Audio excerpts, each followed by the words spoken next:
Hello, everyone. I am live. Can anyone hear me? Last time I did a stream, we had some trouble with the microphone initially, so I want to make sure that there are no problems.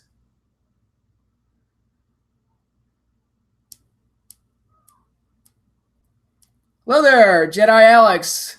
Welcome, welcome. Retro Kid, welcome. David, welcome. How's everybody's Saturday going? And can you guys hear me? Okay. Sounds like everybody can hear me. All right. We are Pro Wrestling. How you doing?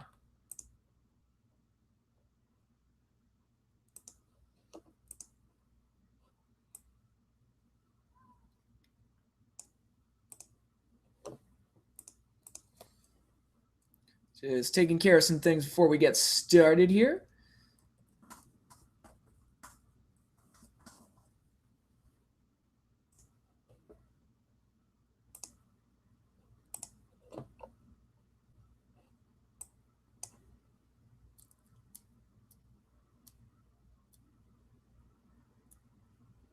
Hello there. Don't be afraid. Okada versus Tanahashi on Sunday. I'm down for that.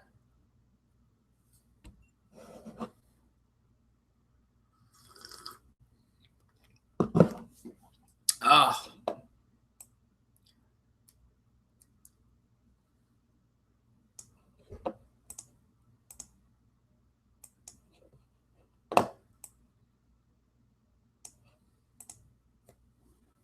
I actually made myself some pasta last night.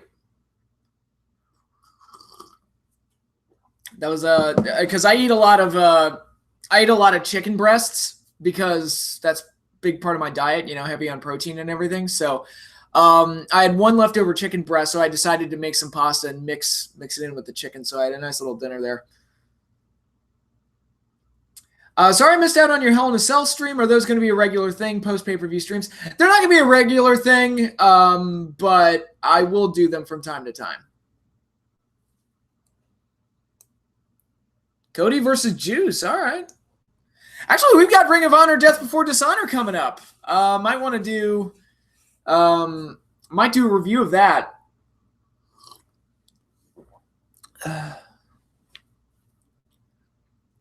Welcome, FT Legend. Welcome. Glad you could get off work to come join us. Perfect timing. All righty. Do you know the Ring of Honor World Title match for their show? I was actually, it's funny you mentioned that. I was at the TV taping where they announced it. That was going to be Ospreay versus Lethal. So, yes, I know. Let me pull up the card here. Just see what the full card is. No,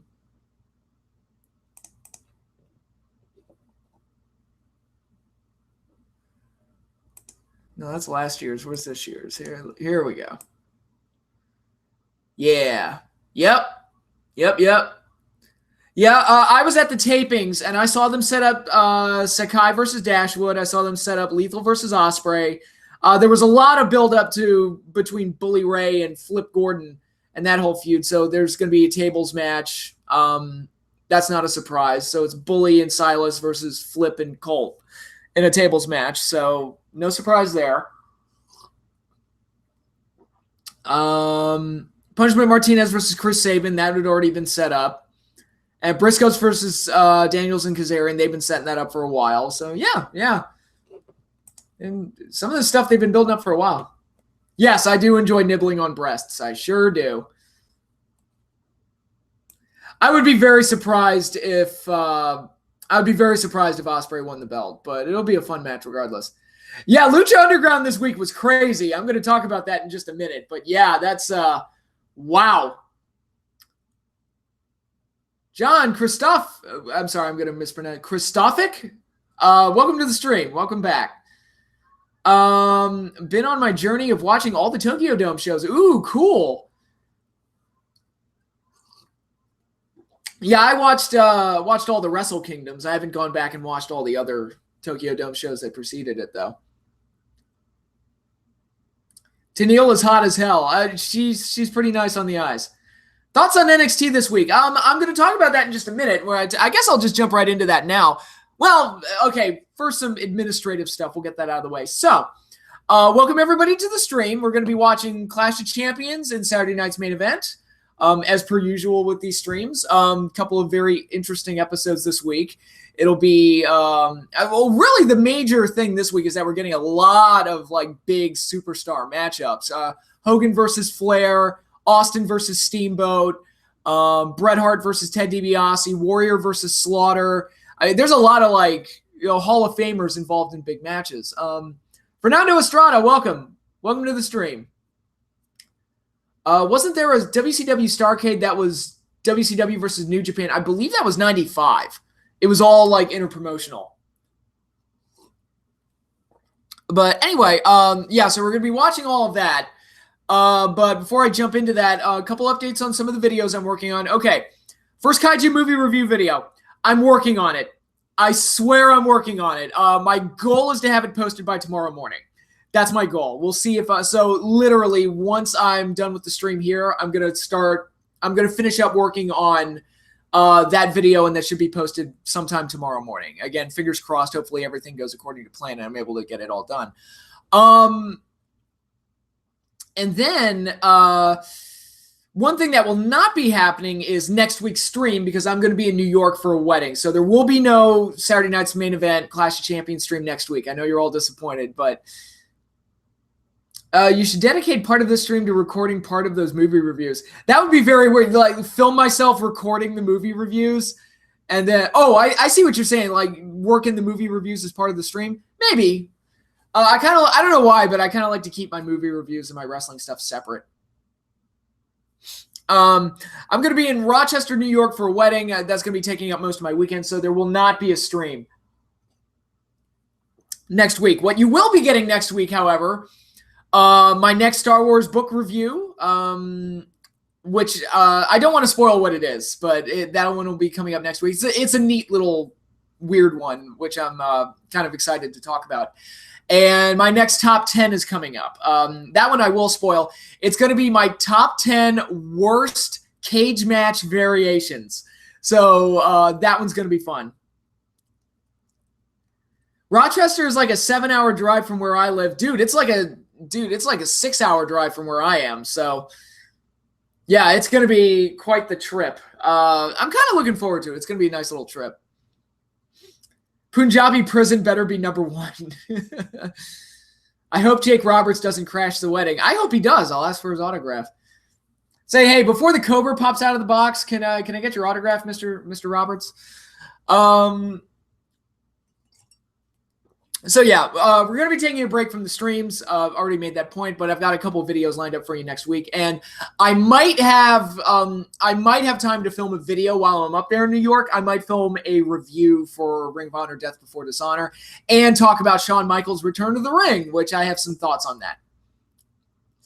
The match type itself or individual matches? It will be the match type itself. So basically, the worst like variations of the steel cage match.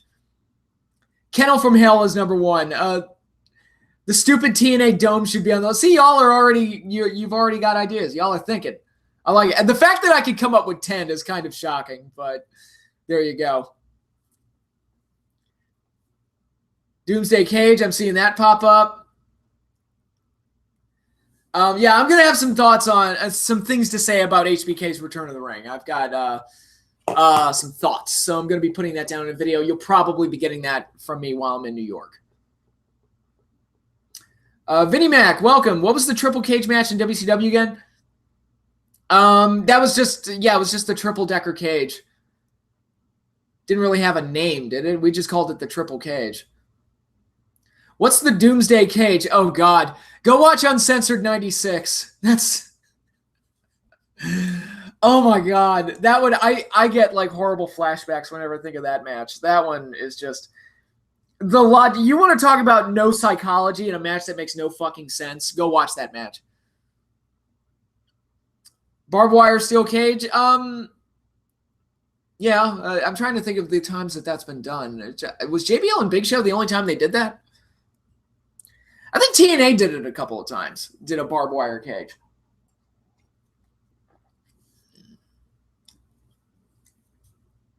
Hogan and Savage defeat like 300 wrestlers in one match. It was fucking ridiculous. Like that. Like, look, and I love Hogan and Savage, but for fuck's sake, I mean, that was just like two baby faces jerking off to themselves. That match was awful, dreadful. The Ambrose Asylum wasn't all that. Electrified Cage. TNA Lockdown would provide great material for that list. Yeah, Lockdown was actually kind of the inspiration for the video, believe it or not. Okay. Would you like to see in Lucha Underground Pentagon versus Demon Balor? It's like, that'd be awesome. I'd be down for that. But speaking of that, I think I've rambled on enough about my videos. Let me talk about the wrestling shows that, I'm sorry, B-Slim 81. Didn't that match also have Zeus and the Ultimate Solution? Yes, they did. He originally called the Final Solution. They had to change that name. I wonder why. I remember your Lockdown is stupid video from like 8 years ago. Yeah, I remember that. Where I mathematically proved that Lockdown is idiotic. Yeah. I actually used math to prove how stupid it was. Scott Steiner would be proud of me.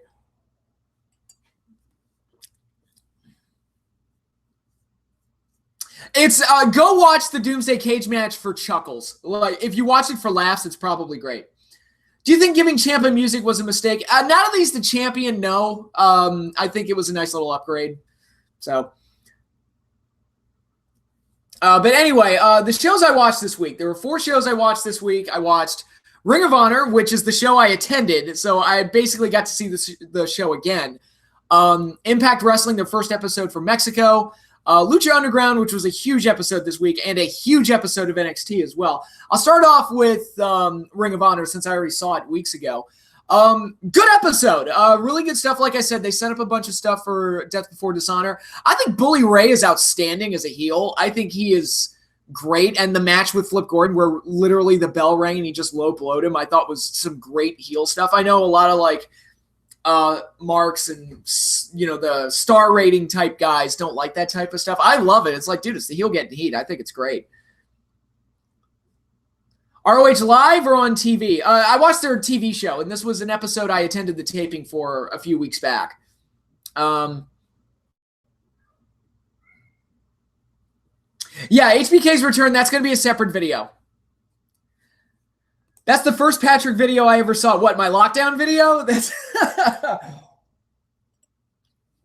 yeah, never forget the classics.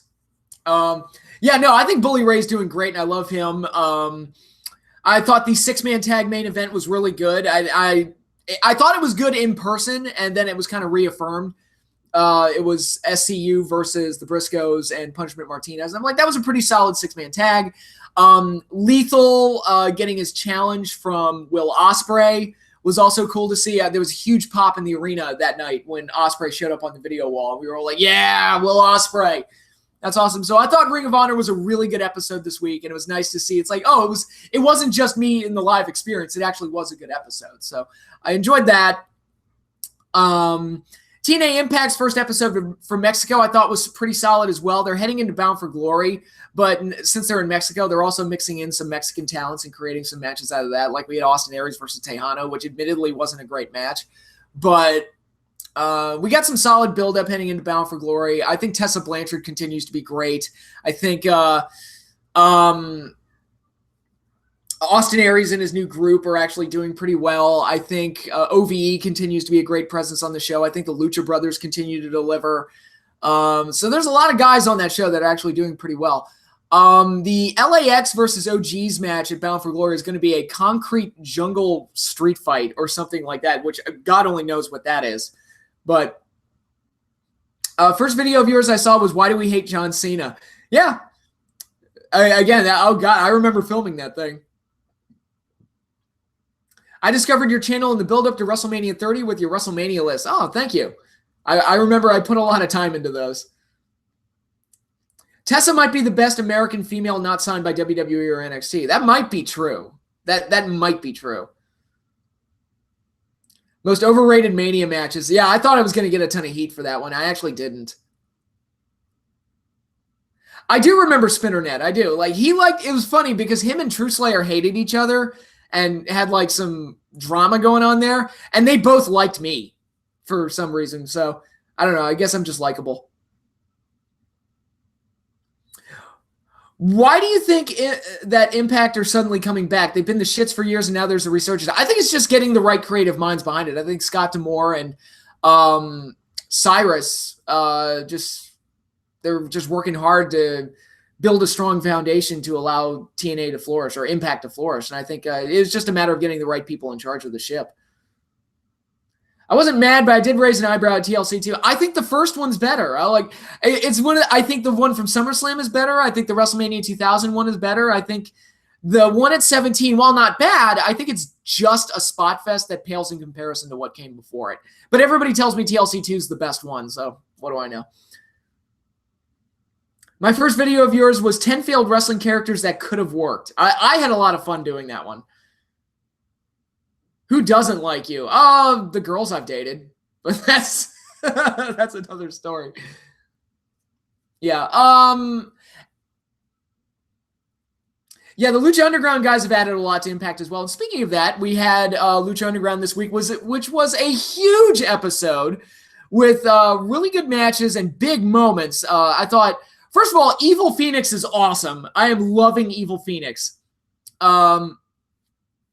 You should tell The Rock what you think. I'm sure The Rock will care what I think. I think you're low-key one of the most underrated wrestling channels on YouTube. I think how JD from New York got nearly 100K subs is kind of baffling, entertaining but baffling.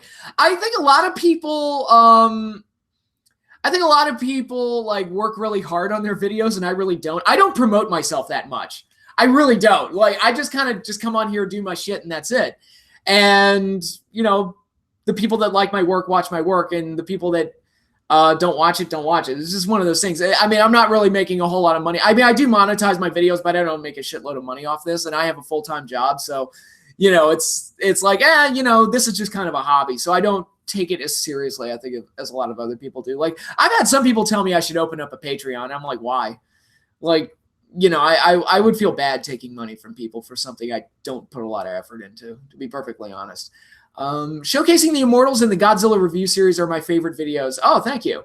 Showcasing the Immortals, I really had a lot of fun doing. And obviously the Godzilla movie reviews, oh God, memories. Who's next, do you think, to go into the TNA Hall of Fame after Abyss? I don't know. We'll see. I have no idea.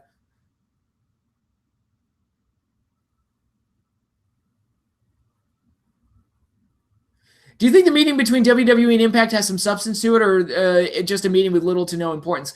There might be some deal that they're working out. Like, I know a lot of TNA footage is showing up on the network, so it's probably had something to do with that. I know some people were speculating that they were making a deal to get AJ in the Hall of Fame, the TNA Hall of Fame, which would have been cool.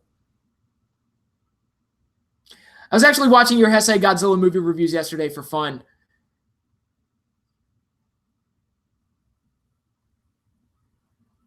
Your Star Wars videos, not really a fan of Star Wars movies, but I love hearing you ramble even though I don't know what you're saying.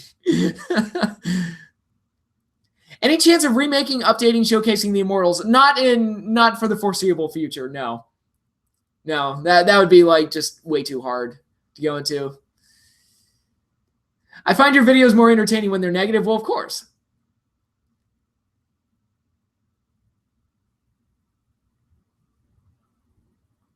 What went right? Godzilla versus King Ghidorah in 1991.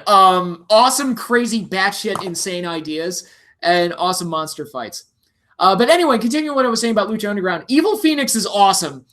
And that match he had with Aerostar was very good. And him pushing around Melissa and beating the crap out of El Dragon Azteca was great. And what this episode did that I really liked is that every match kind of played into the next one where, okay, Phoenix was being a dick to Melissa, so El Dragon Azteca came out to defend Melissa, then Phoenix beat the crap out of him. And then he was hurt going into his Gift of the Gods title match going up against Marty the Moth Martinez. So he wrestled that match hurt, and Martinez got the win, winning the Gift of the Gods title. And then that set up what happened later in the night, where he had the Lucha Underground title match of Pentagon versus King Cuerno and Mil Muertes, which was a fine match, not great. It was kind of short, but the reason it was short was, as we found out, is that Marty the Moth basically bribed Antonio Cueto into allowing the Gift of the Gods title to be cashed in at any time. So Marty the Moth cashes in, gets to fight Pentagon, and through the help of a debuting Chelsea Green, Marty the Moth Martinez is now the Lucha Underground champion. That is insane. And this episode might have been the best one of the season just for all the crazy developments that they did. And, we've got the Rabbit Tribe coming back with Killer Cross, and we've got various other things going on. So, I think we're getting close to Ultima Lucha Quattro, I think. So, I'm thinking, God, we're probably getting Phoenix versus El Dragon Azteca. We're probably getting Pentagon versus Marty 2 for the title. We're probably getting Son of Havoc versus Killshot, maybe the Reptile Tribe versus the Rabbit Tribe versus Joey Ryan, Evilise, and Exolicious for the Trios title. So there's a lot of things going on there. Is Chelsea's hot mess character played up on Lucha Underground? It's not clear yet. She just seems like this really creepy, scary chick that's hanging around with Marty.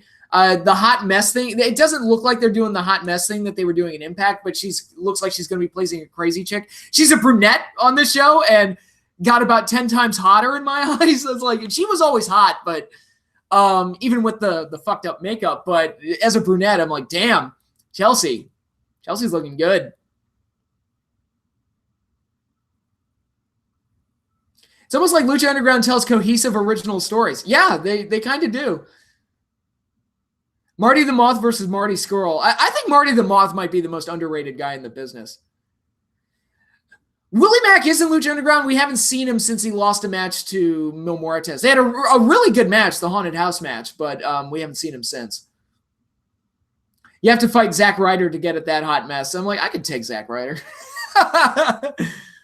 It's like, what? That's it? Zack Ryder? Screw that. I can handle that. So anyway, I thought Lucha Underground this week was very, very good. Possibly the best episode of the season so far. And we'll finish up my TV show reviews with NXT, which had a big episode this week that was largely centered around the champion versus champion match between Ricochet and Pete Dunne, which I thought was a very good match. Outstanding match. The only problem with it, and I kind of knew it was going to happen, as like, okay, the Undisputed Era is going to come out and cause a no contest. And that's pretty much what happened. It's like, I would have liked to finish, especially with both titles on the line. But the match itself I thought was great, and I thought both guys killed it.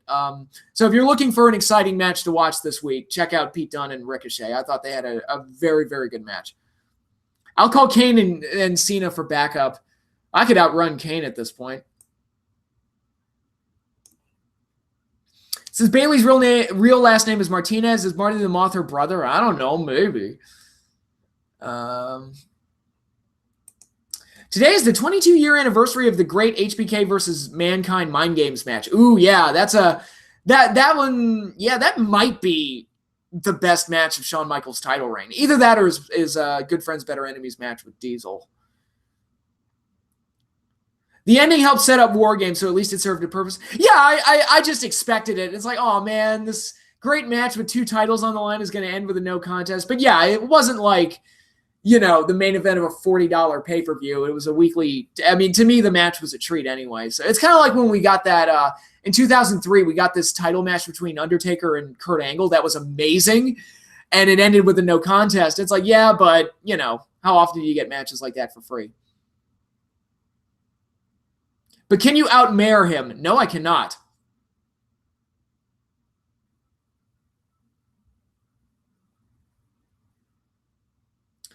Was that at In Your House Mind Games? Yes, it was.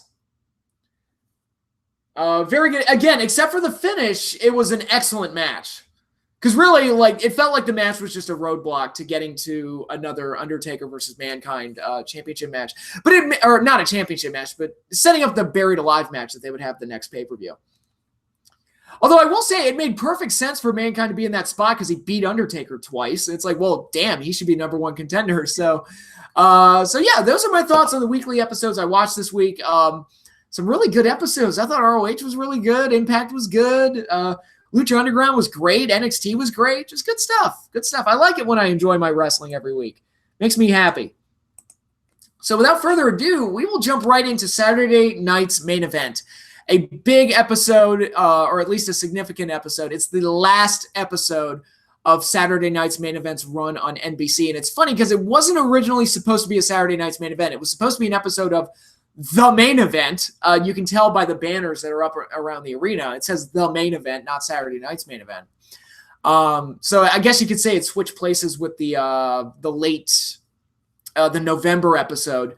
That was an episode of the main event and was supposed to be an episode of Saturday night's main event. So they kind of switched.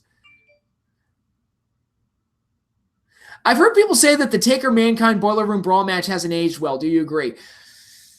To a point, yes. It still has that aspect to it that it's like, oh man, at the time it was awesome because we'd never seen anything quite like it before. But yeah, without the audience, it hasn't aged as well, but it's still solid for what it is.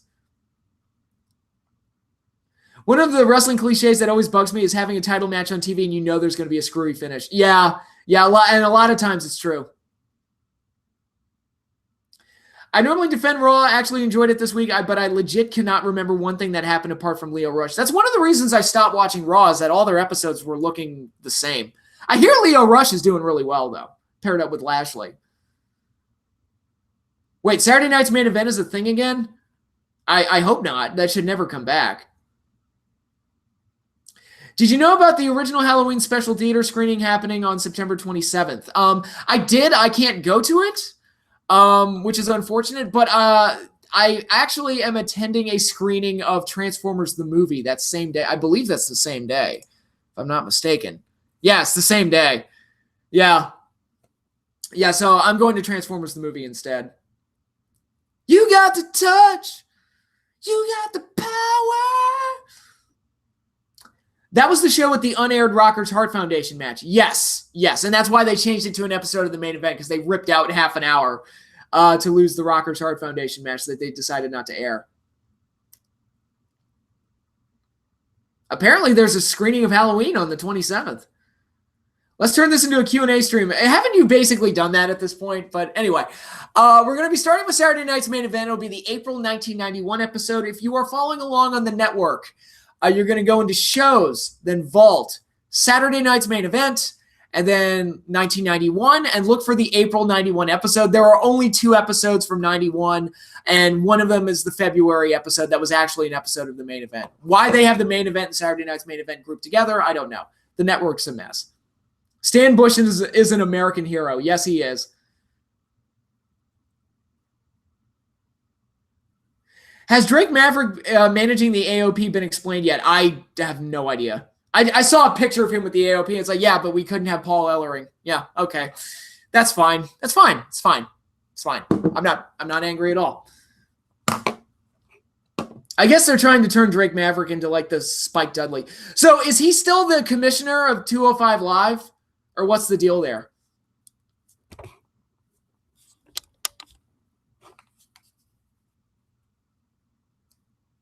Vince supposedly thought Paul Ellering was too old. Okay.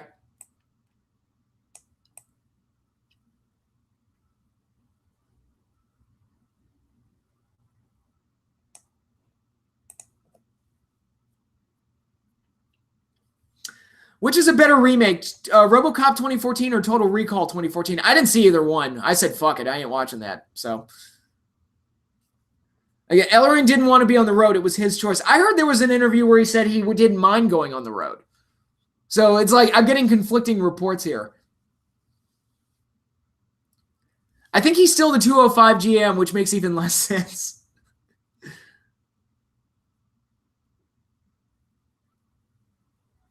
I saw a shitload of scarecrows all over my city today. I looked at this guy on the ladder and he wasn't moving and I was like, what the hell? So I looked again and it was a scarecrow. Halloween is coming. Yes. Woo, Halloween. You wrestling fans need to watch your Halloween Havocs to get in the mood.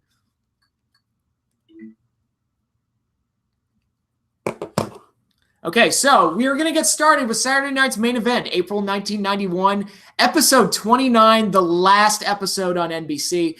At this point, ratings had been going down. The WWF wasn't as hot anymore, so it's really not a surprise that Saturday night's main event came to an end on NBC. Although they would try and give it a resurgence in 1992 on Fox. That also wasn't very successful. But this is kind of the end of an era right here. The glory days are kind of over. But if memory serves me right, this show was pretty good. So we're going to have some fun with this. I'm going to watch Halloween 1978 on Halloween night, I always do. Good call. Godzilla vs. Destroyer, currently on Comet TV. Cool. What went right, Destroyer? Great design, awesome idea for an origin. Thoughts after week 2 of the NFL? The fact that the Browns could almost be 3-0 right now is kind of shocking to me. That might be the storyline of the season.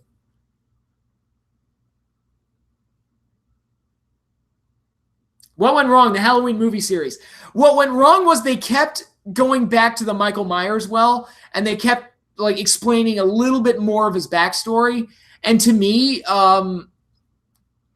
when it comes to Michael Myers, the less you know, the better. And in part 2, they explain, oh, well, he's Laurie's brother. It's like, oh, well, we didn't really need to know that. And then in later entries, it's explained that he was part of this evil cult. And he's like a tool for this cult or whatever. And he has to murder his whole family and all this other shit. And it's like, he was a lot better when we didn't know why he was killing everybody. And that's, the more you explain, the less cool it gets. Did you enjoy that Ghost Godzilla video I tweeted you? Yeah, I did. That was pretty neat. Makes me wish we'd actually gotten it. Hogan Giant Sumo Monster Truck, pitch at Russo. Look, listen, bro. Listen, I got this idea, okay? And it's going to blow your mind, okay, bro? Listen, we got Hulk Hogan. Hulk Hogan, who's this big champion, the star, the greatest star in the history of wrestling, driving a monster truck. And you got this other guy, the Giant, the son of Andre the Giant himself. Bro, I'm telling you, you put them both in monster trucks, have them ram into each other with the monster trucks, it'll be like gold. You'll be printing your own money, bro. I'm telling you, it'll be a great idea. It'll play great on television, and it will be an amazing match to have on Halloween, for Halloween Havoc, bro. I'm telling you, it'll be great.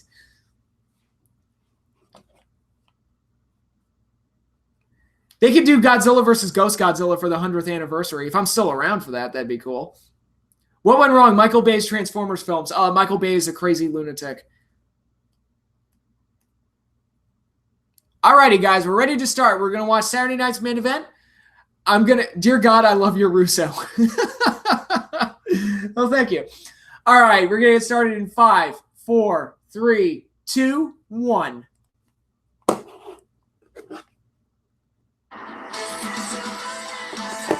And before anybody asks, no, I have not watched any of the Mae Young Classic. I've watched literally none of it. Imagine Vince directing a movie. God, he's got to show off his physique. Take your shirt off. We got Macho Man at the booth. Freshly retired Macho Man following his match at WrestleMania 7.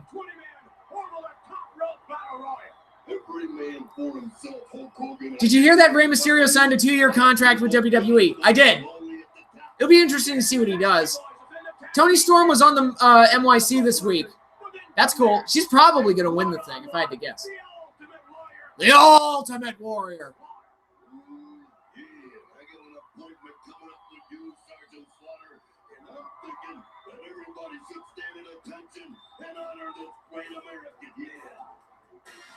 Okay, now this is the funny thing. Even though Savage had the greatest face turn ever at WrestleMania 7 and this wonderful send-off, when they brought him in as a commentator right after that pay-per-view, they kept him as the heel commentator for a bit. So even though he turned face in front of the world, he was still acting like a heel at the booth. And there's the Undertaker on the intro. Saturday night's main event. Take my shirt off? No.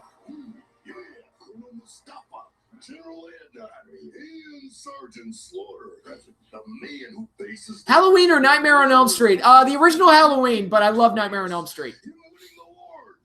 Who would win, Marty Scurll or Bryan Danielson?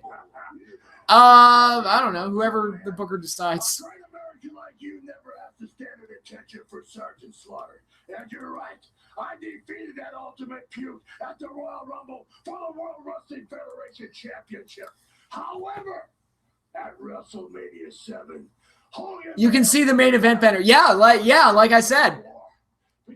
What went wrong, Canyon? Oh, here we go. Post-Mania 7, he throws a fireball in Hogan's face.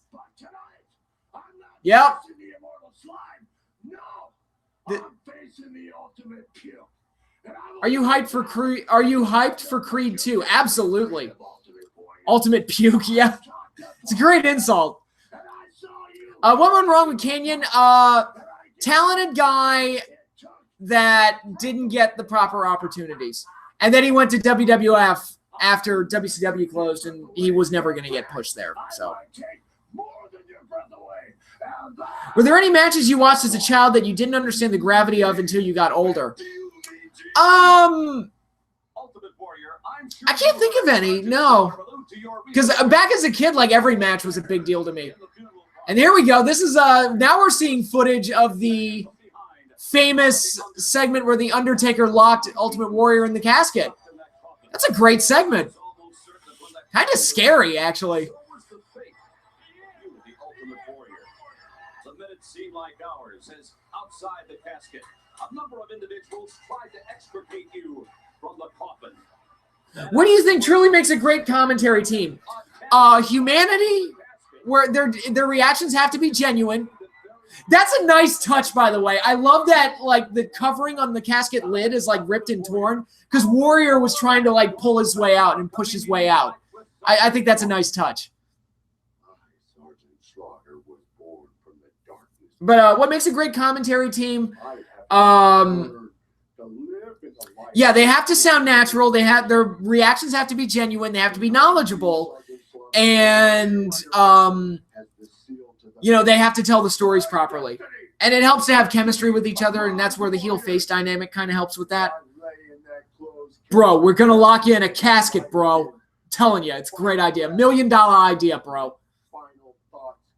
My final visions were a vermin like you, Sergeant Slaughter, and of you, Undertaker. Brooklyn Brawler pinned Triple H. I don't remember that.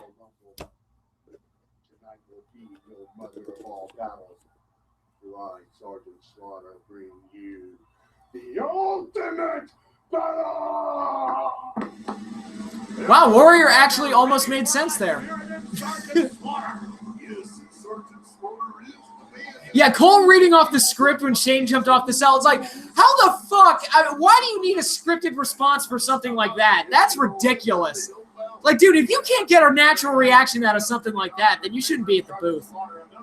And I don't think that's Cole's fault. I think that's just Vince. Down, down, down, down. Down, down, down, down.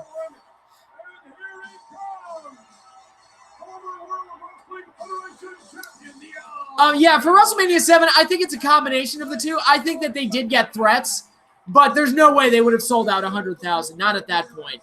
So,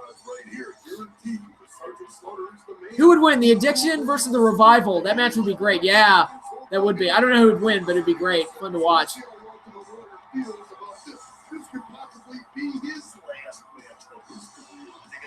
Ooh, Matt Riddle made his debut at an NXT house show. Oh, we're starting off with a throw off the top rope. Okay. Yeah, Warrior and Slaughter, they were the world title match at the Royal Rumble, and here they're kind of on the outside looking in. Hogan's the champ, but Warrior's being set up for Taker, and Slaughter's like on the back end of his heel run. Why does Matt Striker get so much hate? I don't know. I like Matt Striker.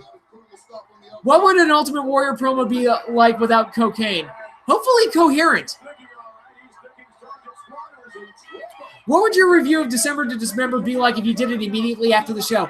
I would probably be laughing my ass off because the show was just laughably terrible. Riddle is still wrestling barefoot. Cool. How does Matt Riddle get fired from UFC, but John Jones is allowed to come back? You'd have to ask Dana White.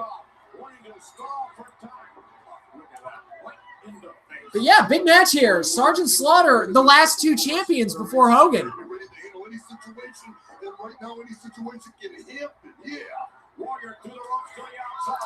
And I guess it makes sense for Savage to be the heel here because it's like, dude, fuck Warrior. He cost me my career. For sure. Down to the canvas. See if the Ultimate Warrior can, take on all challengers. That's what he wants to do. He's got a chance in this match. To the ring post.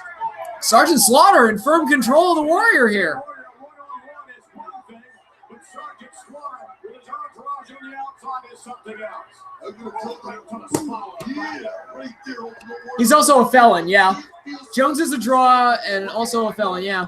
Because of the Ultimate Warrior, and now he's on the mat. Now something big happens in the follow-up to this match that I can't wait to see again. Which match do you think would be more interesting, Joe versus Ishii or Joe versus Naito? Ooh, both would be interesting. Joe and Ishii, because they're so similar, but Naito and Joe, with Naito doing his whole Tranquilo thing, I think would be great too. So yeah, I think both would be interesting. Sergeant Slaughter again turns the tide. Sergeant Slaughter relentless in his attack. Do you blame Slaughter's anti-American gimmick for the reason it's been a revolving gimmick for the last 30 years? No, I think it's it's one of those things that has been around for decades. Like it predates the 80s. The anti-American gimmick. It's just an old go-to. Can you top this? Because he wants to send a message to everybody in the World Wrestling Federation. Oh, bear hug by Slaughter. And that is a bear hug by a very strong man. Yeah. Oh, there's Colonel Mustafa. I missed him early. I couldn't. The Iron Sheik, Sheiky baby. He's there in Slaughter's corner as well. Listen, he's taking some commands from the outside right there. He gives him and takes him, but he just is very careful about who he takes him from. Former WWE champion, the Iron Sheik, watching a match between former WWE champion Sergeant Slaughter and former WWE champion, the Ultimate Warrior.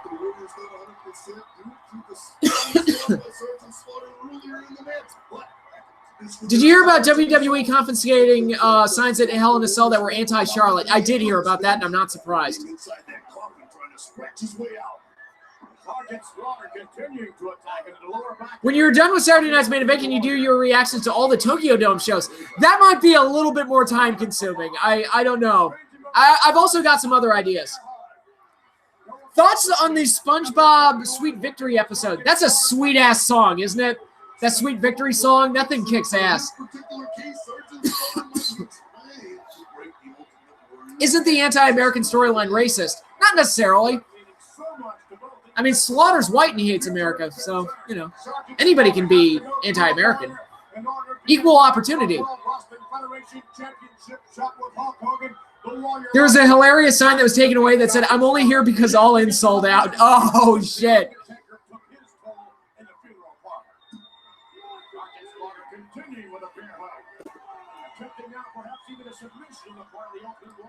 Yeah, you can see the NBC logo. Oh, here's Paul Bearer.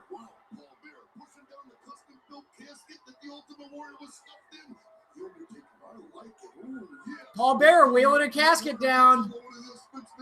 The Ultimate Warrior casket. Look at that pretty face. I'm thinking that Sergeant Slaughter's outdone himself. What tactics by Sergeant Slaughter? Sheik is a legit badass, a legit Iranian World Wrestling champ. I think he competed at the Olympics in one set. Oh, yeah, Sheik was legit. Oh, Warrior sees the casket. Look at the look on Paul Bearer's face. That's so great. Clothesline by Slaughter.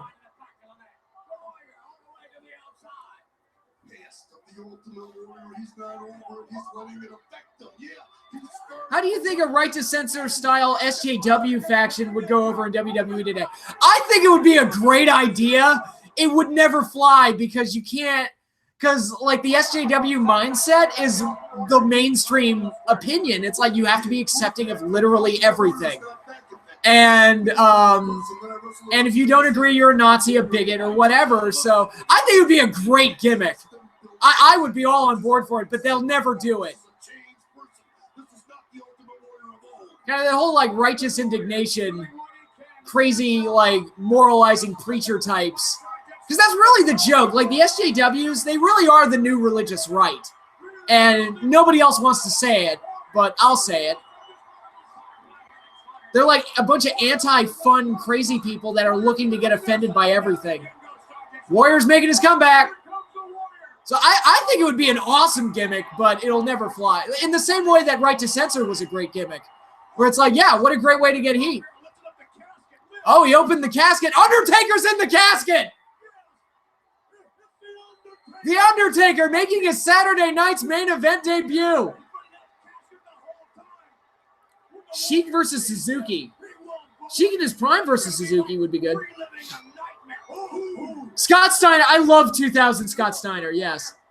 SJWs are the worst. I don't disagree. Vegas or Atlantic City? I've never been to Vegas, so Atlantic City. I was called a racist for saying that Asuka and Kairi Sane look alike. Yeah, you dirty racist. Come on, Asuka's the one that has Muppet hair. Come on. Thoughts on Shelton Benjamin? And we got a disqualification. Slaughter's goons and The Undertaker are beating the shit out of the Warrior.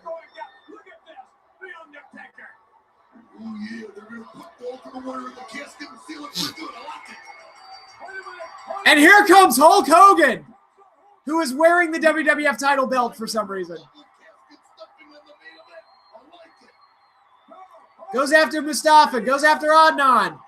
And now he's got the belt. He wallops Undertaker with it. No salt. Taker didn't feel shit.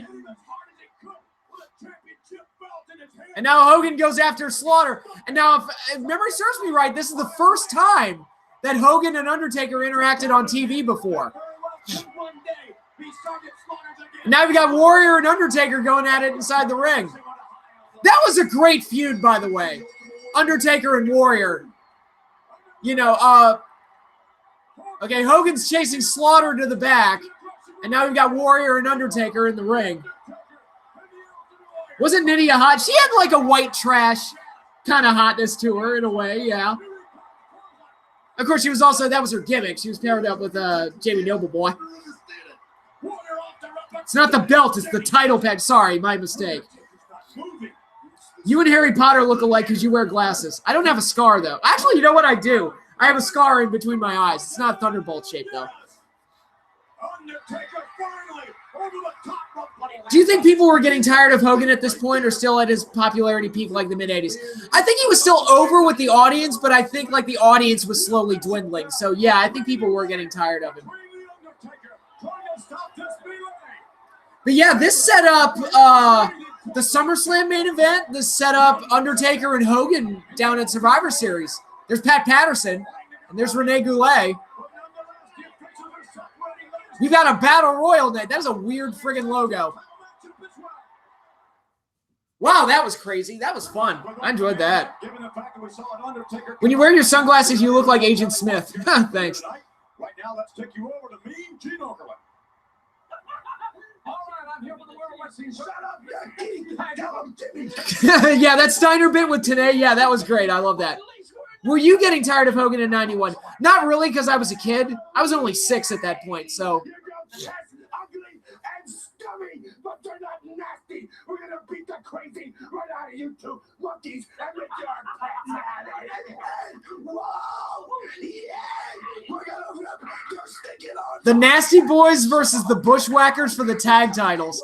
I think if this match happened in like 97, the internet would have a coordinate, like collectively just lose their fucking minds. Because like, all these shitty workers all in one match. It's bullshit.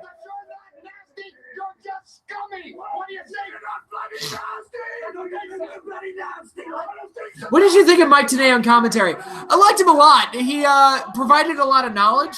He wasn't the best play-by-play guy, but as far as providing knowledge and context to things, I thought he did very well at that. Except if it was in Japan, they'd give it 6 stars. Yeah, probably.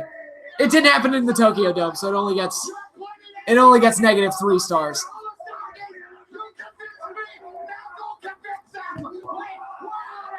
Okay, we've got Roddy Piper interviewing the Bushwhackers. I don't understand any of what the fuck they just said. I need subtitles.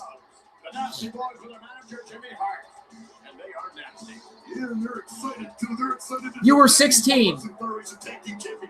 When was I 16? I was 16 in 2001. Speaking of Meltzer, he actually gave a match at Destruction -1 star. Ooh, who was it?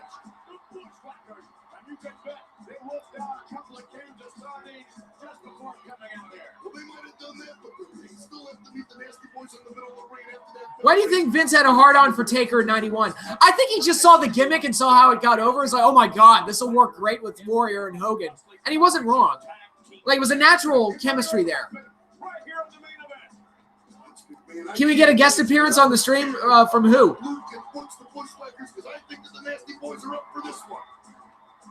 Tai Chi versus Gato. Yeah, I didn't.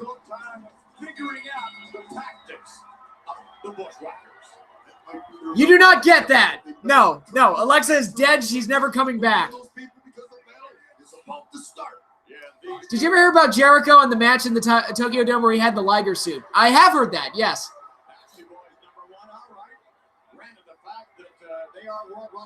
All right, so tag titles up next. We got the Nasty Boys versus the Bushwhackers.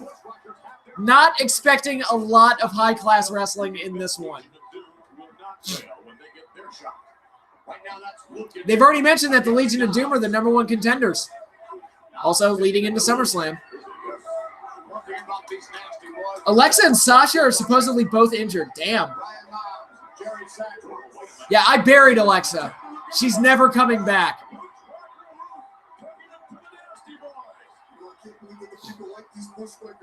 Why do you think Tuesday in Texas happened so suddenly after Survivor Series? Was it to get the belt off of Taker? Well, they announced that they were going to be doing the show, so I think they planned in advance what they were going to do. I don't know why they had that show. It's the most random pay-per-view ever, but, you know.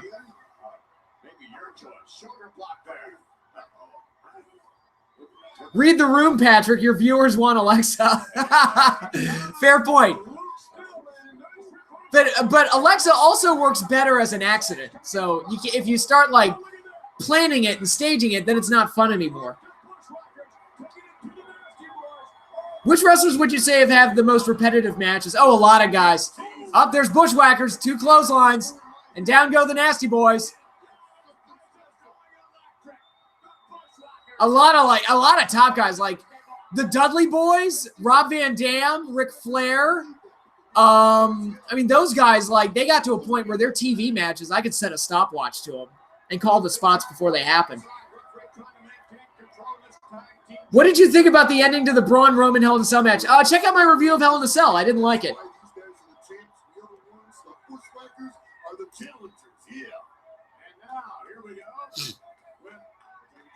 What did you think of Cody when you first saw him in WWE? I didn't really think much of him. I was just kind of like, okay, we got a new young guy. Let's see how he does. I didn't really have an opinion. You can only watch one dream match. Pick one. AJ versus HBK, Benoit versus Dynamite Kid, or Bret Hart versus Zack Sabre Jr. Bret Hart versus Zack Sabre Jr. I would love to see that match. Alexa is like Chucky. That's fair.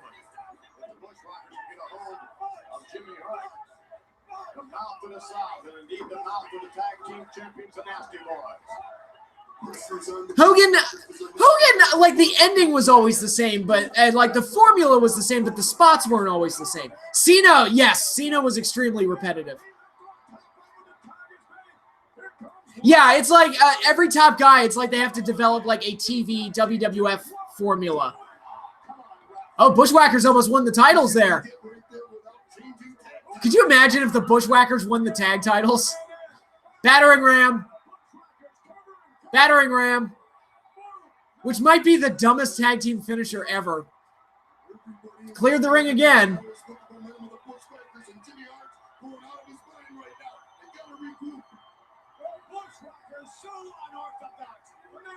Are there any matches you know front to back, move for move? Hogan Andre, I have very vivid memories of. Yeah, like that one I could probably get someone to...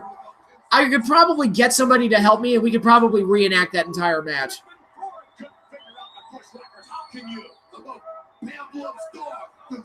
Randy Orton's matches, you know, a lot of his matches are so boring, I can't tell if they're repetitive. Reigns just spams finishers the whole time. Yeah. Goldberg, it was like the formula was the same, but the matches weren't always the same necessarily. Like, he would always, part of the appeal of him in WCW is that he would always do, like, he would throw new moves in there that you weren't prepared for or weren't expecting. So, and they would always end with spear jackhammer, but they'd find new ways to get there. Which is more important to a story, a great hero or a great villain? Can't you have both? I feel like you need both. Screwdriver to the ear. Yeah, that was certainly different. Do you miss Hogan's you? I don't necessarily miss it, but yeah. Sting versus Hardy. I could do that one with a friend. Yeah. What a maneuver. What went wrong? Dixie Carter's on-screen character. You know what? Like, I didn't hate that as much as a lot of other people did. I didn't like it, but to me, it was just another evil boss character. I was just sick of seeing it. Like, people treated it like it was the worst thing ever. I'm like, dude, it's no different from Vicky Guerrero. And credit to her. I mean, the table bump she took was at least a nice payoff.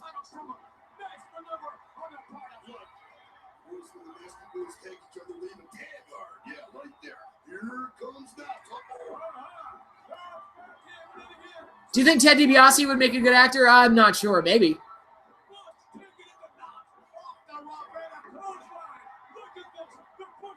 Bushwhackers are dominating. Clotheslines. All those clotheslines. What are they? The Ultimate Warrior? Nope.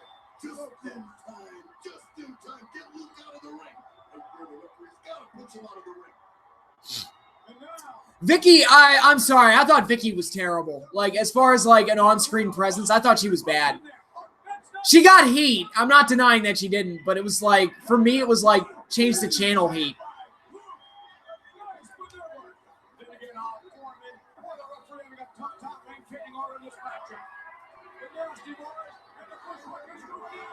Oh, Bushwhackers got the pin. 1, 2. No, this is actually a much better match than I would have ever expected. It's not great, but it's way better than I would have ever expected it to be. I mean, when you're expecting a D and you get a C+, I'll take it. Knobs. Oh. Nasty Boys get the roll-up pin for the win. That was relatively painless. How would you work around a long streak storyline to stop fans from getting bored and expecting wins? Prime examples being Asuka and Goldberg. I wouldn't have them on TV every week. That certainly helps. Oh, the Bushwhackers. Oh, they're not happy they lost.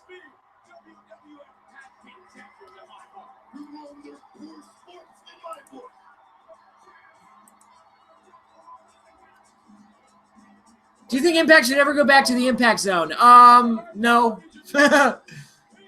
In no particular order, what are your top 5 worst Taker matches ever? Like, top 5 worst Taker matches. God. He's had a lot of stinkers. The Concrete Crypt match comes to mind. The WrestleMania match with Reigns. The Hell in a Cell match with Boss Man.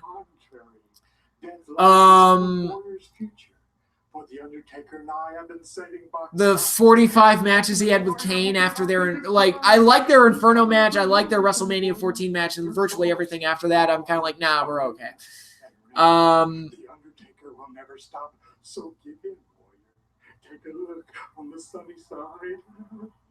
And probably his match with King Kong Bundy at WrestleMania 11. Have you ever gotten friend zoned? Yes. Yes, I have.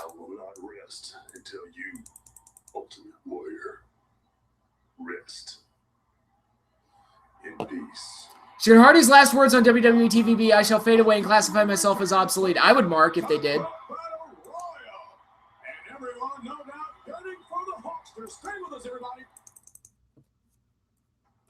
What do you think of Shawn wrestling again? I'm going to do a separate video about that this weekend. Next weekend.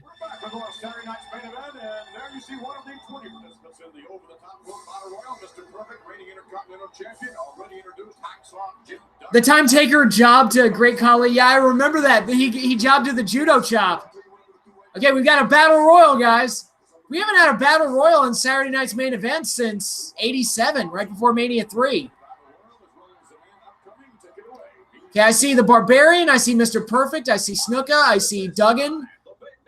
There's Earthquake. Gentlemen, I gotta point out, I saw it happen. That that heinous act perpetrated in front of a national television audience. I found it. Oh, God. Oh, no, don't show us that. Earthquake murdered Damien. Don't show us that. That's depressing. You mentioned you thought Fandango could be the next Honky Tonk Man. How would you make him into that? Just let him play the gimmick and then have him, like, win, like, a tertiary title, like the IC title, and then have him, like, keep the title through cheap-ass means.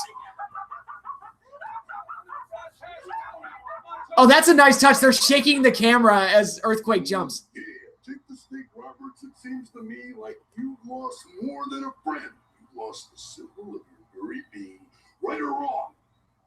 Maybe you don't have the capacity to understand what I've lost. And it's obvious Earthquake has no idea what I feel inside. That was hamburger meat in Jake's bag. I know it was hamburger meat, but the fact that they tried to lead us to believe it was Damien just really upset me as a kid. Next to all your life and shared every moment, every breath. Would you say that Jericho was the MVP of WCW 98?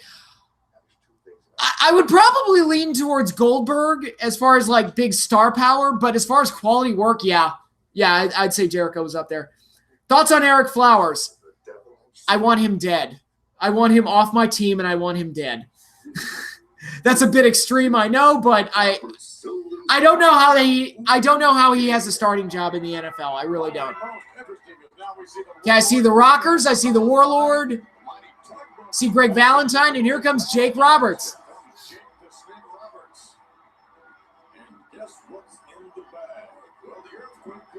I'd love to see Bray Wyatt possess Elias and then make him join the family, switch the guitar with a banjo. Now,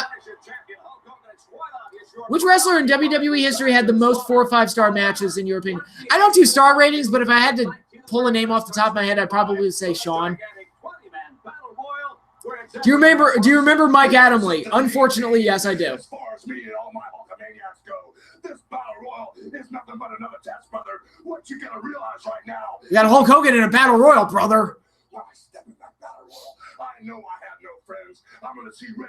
I'm gonna look at each and every man in there like he's the enemy. If something happened, Eric Flowers versus Mac equals Eli is dead. Oh, God. Like, please don't put us up against the Bears this season. We'll be fucked like nobody's business. Robert De Niro in The Untouchables. I take that as a compliment. Every side, it's every man for himself, and the only way a man can be eliminated is to go up over the top rope. But if they knock off the World Wrestling Federation champion, that opens a lot of doors. I know they're coming for me, brother. I know what it means to get to the top quickly, but this is just like Slaughter. He could hit me from every direction. When I get in the ring, Slaughter, whether it's gasoline, napalm, chemical warfare, or out-and-out brutality, I'm ready to play by your rules. And what you gonna do when I wipe them out in the battle roll and I come gunning for you, Slaughter? All right, on his way to the ring, Vince. Again, I'll make this recommendation. You guys should really check out the Madison Square Garden 91 show that had the Desert Storm match between Hogan and Slaughter. It is a hidden gem. A hell of a match, I thought. I can hear the cocaine in Hogan's promos too, yeah. What was the deal with the Raw from Berlin in 97? It looked, production-wise, it looked shitty, and it was, like, haphazardly edited, and it just looked bad.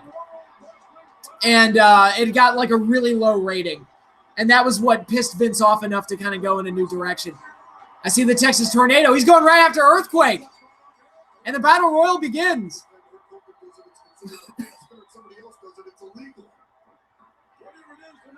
What would be your coaching strategy if you were coaching the Giants? Basically do everything that they're doing and just replace the O-line. I love that with Mr. Perfect. He's hanging outside the ring and he's like hugging the ring post. Orient Express, I think that's Pat Tanaka. Do you remember the date on that show, the Raw from Germany? Don't remember the exact date, but I think it was right after WrestleMania 13. So it was like a couple episodes after that, I think. Jake Roberts and Hulk Hogan teaming up on Earthquake. That makes sense. I guess those low ratings don't piss Vince off anymore. Well, when you're not going up against WCW. Snake said he was going after the Earthquake, and he's true to his thoughts right there. He's got him in the corner, but Earthquake turns it around. As someone who hasn't seen them, how strongly would you recommend the Flair Steamboat trilogy? If you want to see excellent wrestling matches, check out the Flair Steamboat trilogy. They're fucking great. Giants need a Patriot-style offense. Get the ball out of Eli's hands within 2 seconds. Yeah, that's the only way. Like, either that or replace Eli with, like, Michael Vick in his prime and just let him run the ball. Okay, I see the British Bulldog. Oh, look at that. Marty Jannetty eliminates Paul Roma with old Skin the Cat. Now Marty's eliminated.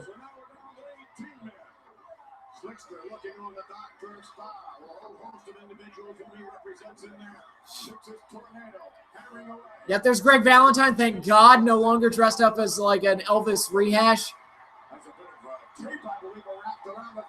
Oh, Hogan's choking Earthquake. That's very heelish of you, Hulk.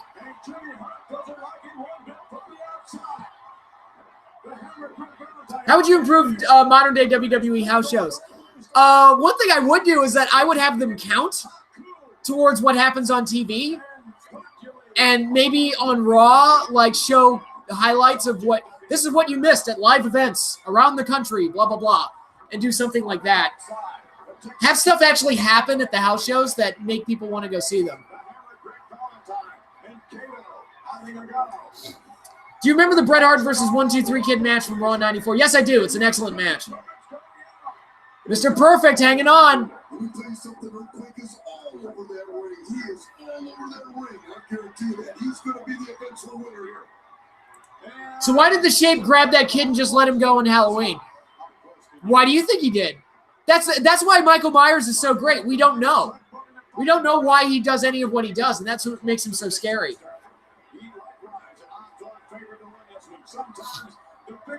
Who do you think is the most beautiful dropkick ever? I'll tell you what, Okada's is pretty sweet. I thought Hardcore Holly had a good dropkick too. Who would win, Godzilla versus a Megalodon? Godzilla, obviously. Nuclear breath, bro. Yeah, the scene where he kills the girl in the car is great. Great horror movie stuff.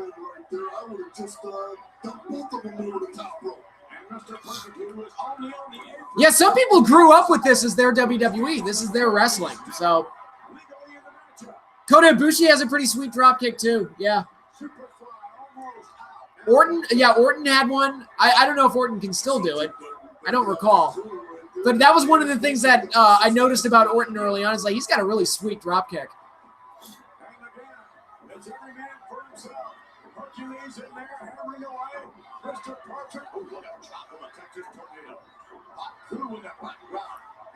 Ooh!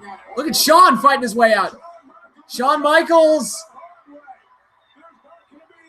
He's going to have a bad landing.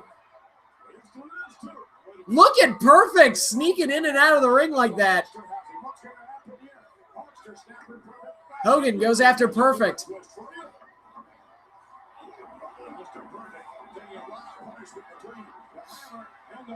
Yeah, when Michael Myers did the dead man sit-up towards the end of the film. Yeah, that's classic stuff. Opinion on the Football Hall of Fame skipping the Hall of Fame ceremony for healthcare. It's a shame that we're losing the ceremony, but what can you do? Do you think the Patriots are slowly going into a rebuilding phase soon? Oh, Snuka hanging on. Boss Man hanging on. If Michael Myers is the irresistible force, who's the immovable object? Jason Voorhees.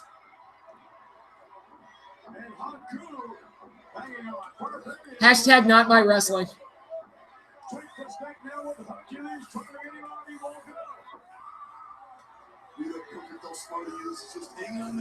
Oh, there goes Jake. Earthquake eliminates Jake.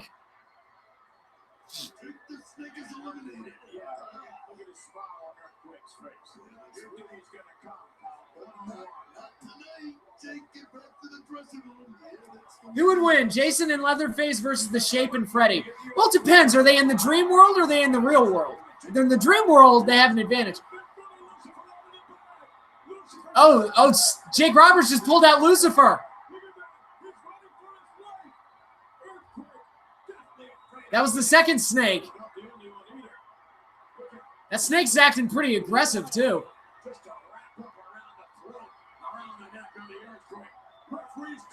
The action all stopped while the snake was in the ring.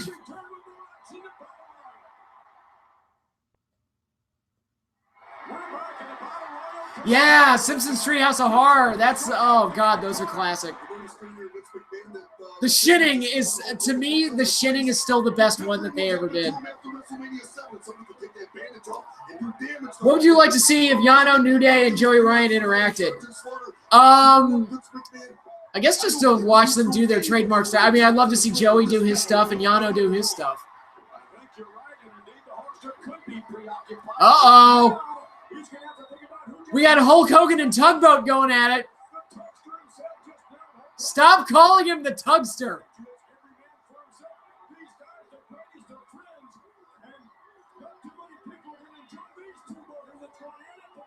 Oh, the fans are booing. They're booing that they're going at it. Are they planting the seeds for Tugboat's transformation into Typhoon? What is a creative way to finish a last man standing match? Oh, Warlord goes flying out of there. Hogan eliminates the Warlord. I don't know. I'm not a booker. I'm not that smart to come up with a creative ending. Who would win, Michael Myers or 97 Kane? Oh, Tornado's out. I mean, I'd say Michael Myers, personally. Is the PlayStation Mini still a thing? I have no idea. Duggan goes out. Now they're flying out of there now. Hogan throws out Earthquake. Yep, there he goes.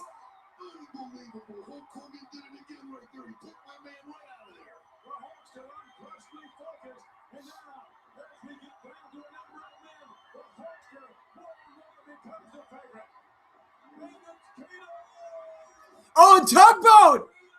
Tugboat eliminates Hulk Hogan! And now Tugboat gets eliminated by Shawn Michaels.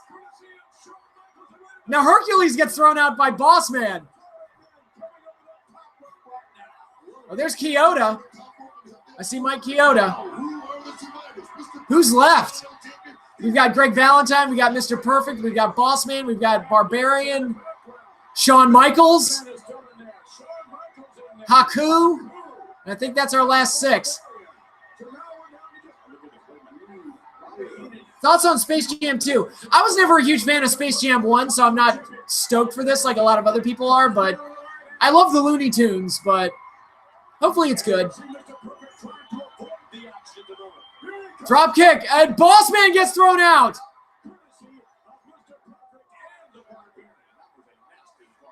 Down to 5.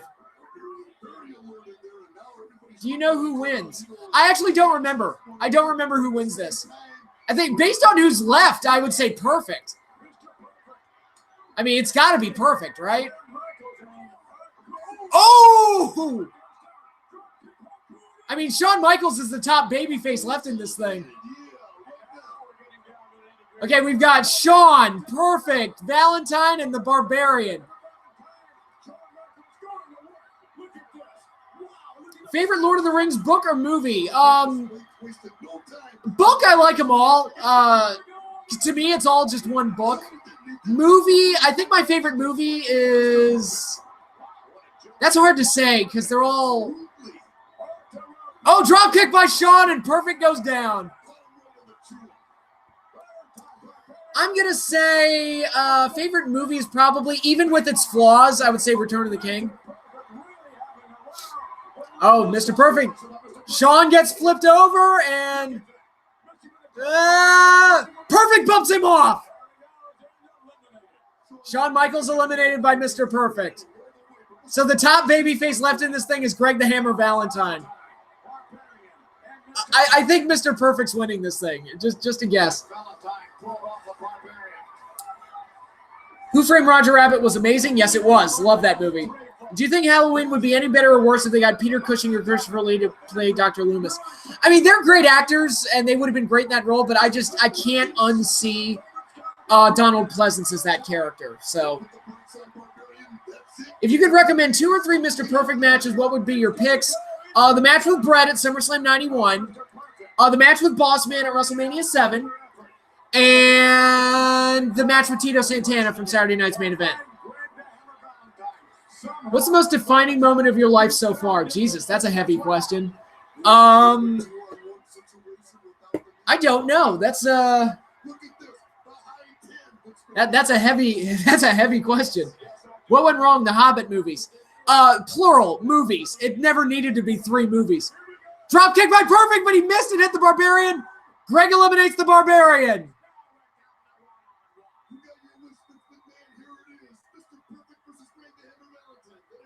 What are some of your unpopular wrestling opinions that drive people mad? I don't think Ric Flair is unquestionably the greatest of all time. I think he's one of the greatest of all time, but he's not my number 1, and that's enough to drive people nuts.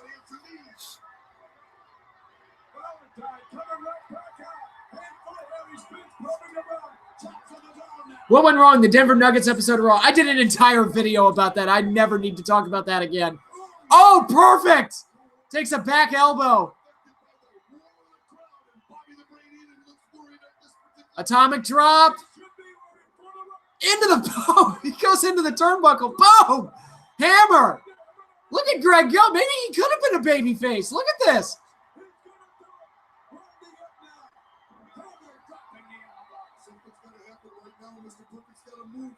Boom.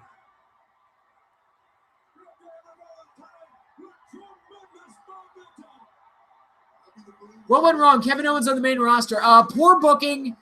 And his look, unfortunately, I think is the thing that got in his way. Oh, throws him over, but Perfect hangs on. Greg trying. I kind of want Greg to win now. Come on, they flip over. Perfect hung on. Mr. Perfect wins the Battle Royal. That was fun. I enjoyed that. That was good. Do me a favor, stop shitting on American Dad. Thank you. I don't watch American Dad. I haven't watched it in years, so that there's nothing for me to shit on.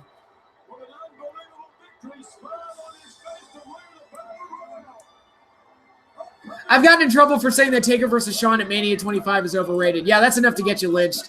I put it at number 9 on my top 30 list, and some people thought that was blasphemy. If you could recommend one New Japan match to a WWE fan, Okada versus Omega, this year's match, why not? The Dominion match. Yeah, I think that'd be an amazing match to watch. Can you say 3 nice things about Zilla 1998? The Gojira scene with the fire and the old man. We're getting DiBiase versus Bret Hart. Hits keep coming. Jean Reno, I thought was great in it. And there's some decent build-up to Godzilla. I'll say that.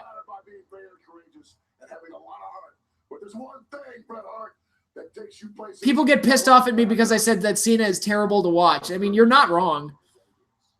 Bret the Hitman Hart, just remember one thing.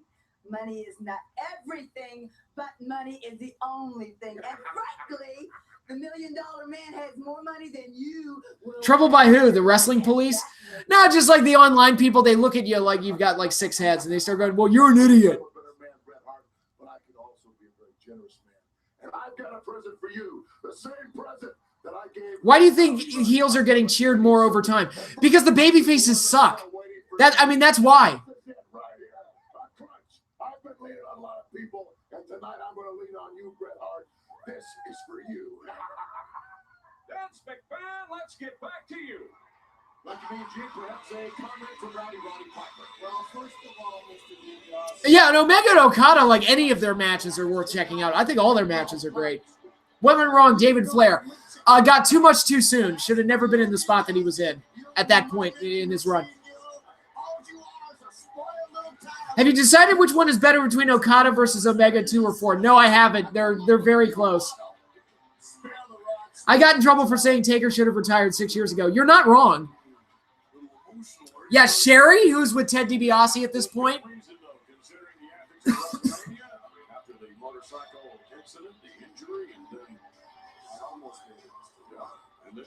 I seriously want to know what happened to Vince that made him forget how to write and book good TV. I don't think he did forget. I think it's just the people that helped him, like the Pat Pattersons of the world, are no longer involved.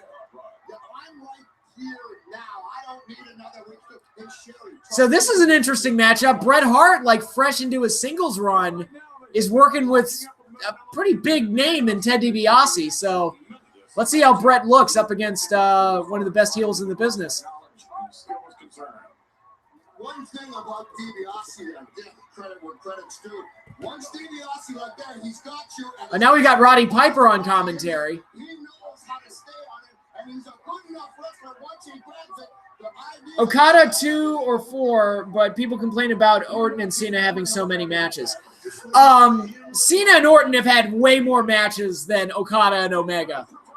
And they had 4 matches spread out over a year and a half, and with different circumstances each time. Cena and Orton, it was literally like, let's just do it. 3 or 4 pay-per-views. Oh, clothesline over the top, and there goes DiBiase. They just did it 3 or 4 pay-per-views in a row, and they even repeated gimmick matches. They've had more than one Hell in a Cell match. There's Bret with a plancha. Look at that.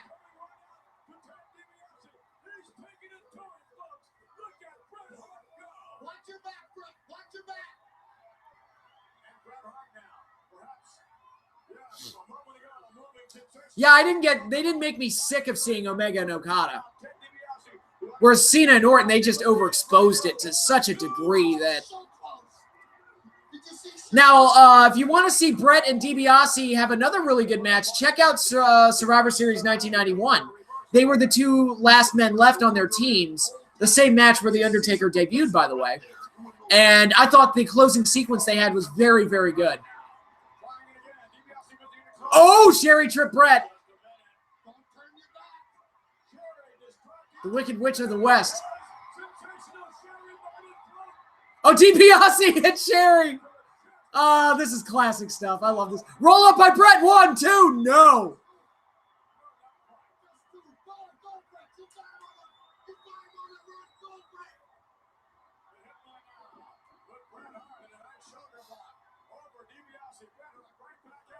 Oh, stun gun. He beat Don Morocco with that move at WrestleMania 4. If memory serves me right. Who do you think doesn't get enough credit for working backstage and should be up there with the Pat Pattersons and Kevin Sullivans? I can't think of anybody off the top of my head. Didn't Cena and Randy exchange the belt for like a year along with Triple H? Which is the best Orton versus Cena? There's got to be at least one good one. Pile driver by Ted. Ooh, Bret bounced. I honestly can't think of one that I enjoyed. I can't think of one that I both enjoyed and left a lasting impression on me. So I honestly couldn't answer that question. Didn't Orton and Triple H have 3 last man standing matches? Yes, they did. Yes, they did. There are talks of doing Mysterio versus Nakamura at the Saudi Arabia show. Oh, God damn it. I might want to watch that. That actually sounds kind of neat. Terry Taylor now in the WWE Performance Center, maybe. Cena versus Orton is The Rock versus Stone Cold of the PG era. Yes, they are. Doesn't mean it's good. They were just like, oh, the 2 top guys that worked with each other a lot. But I never enjoyed it. Rock and Austin I at least enjoyed. Bret's in trouble, and here's Sherry taking her shots. Ha! Great line by Vince. Sherry, could she ever nail you? Well, yeah, she can, right? Right? Rabbit Man is awful. Who's Rabbit Man? Mysterio versus AJ Styles would be awesome. I would like to see that match. Do you think Triple H really buried talent in his Reign of Terror days, or Vince didn't have the belief in the guys Triple H was working with? A little of both. Oh, now Sherry's choking him with her overcoat thing. Which interbrand match would you rather see? Styles versus Rollins or Baylor versus Almas? Probably Styles versus Rollins. Kevin Dunn equals Rabbit Man. Okay. What are your favorite Godzilla songs not from a battle scene? The Mothra song, of course. Sacred Spring from Godzilla vs. Mothra, or Godzilla vs. The Thing. Sacred Spring, I think, is a very nice, lovely tune. King Caesar's song, I think, is great. What's it called? Like Miriabi's Prayer or something? Yeah, Okada Tanahashi, they'll give them like a year break before they do the next one, so I'm not sick of seeing it. Come on, Bret.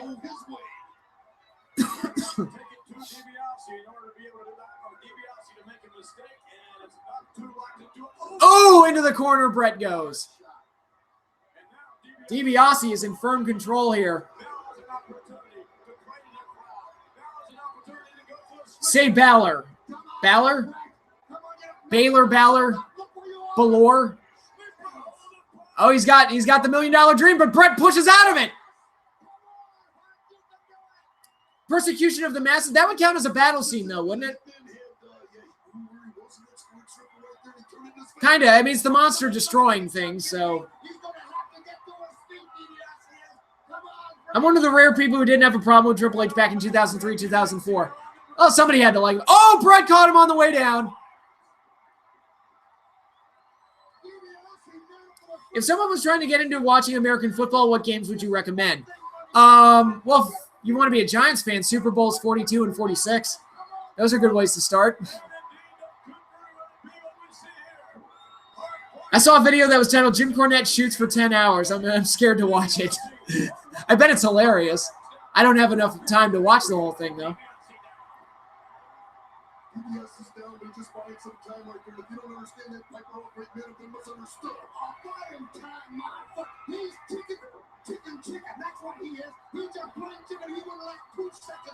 Reverse atomic drop. Here comes Bret. Oh, flying back elbow. 1, 2, no. Cena in any year. God damn him. Russian leg sweep. 1, 2, no. DiBiase will not stay down.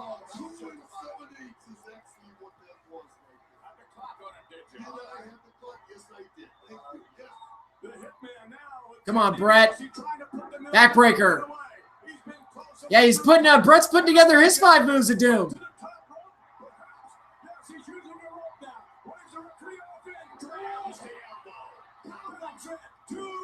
Oh, no! DiBiase kicked out.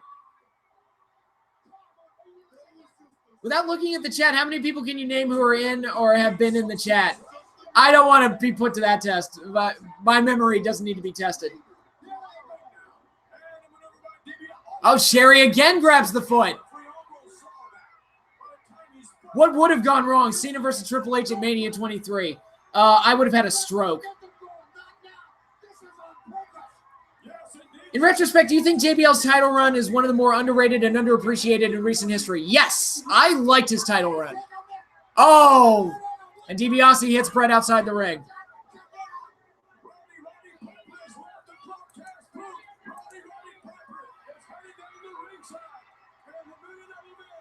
Oh, Roddy Piper.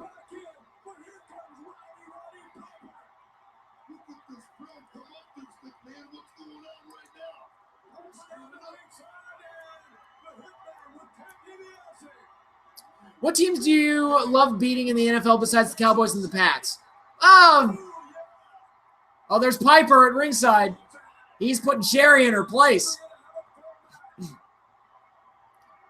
How can Jim Cornette still be so angry over people exposing the business? He sounds like a dinosaur every time he says it.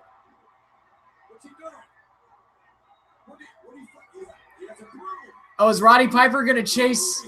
He's going to chase Sherry out with a broom? That's Sherry's mode of transportation. He whacked her in the butt with a broom, and now he's riding the broom and chasing Sherry. Only in wrestling could you watch Roddy Piper ride a broom to chase a woman out of the arena. Who would Cornette kill first, Russo or Joey Ryan? Russo. Bret and DiBiase are outside the ring.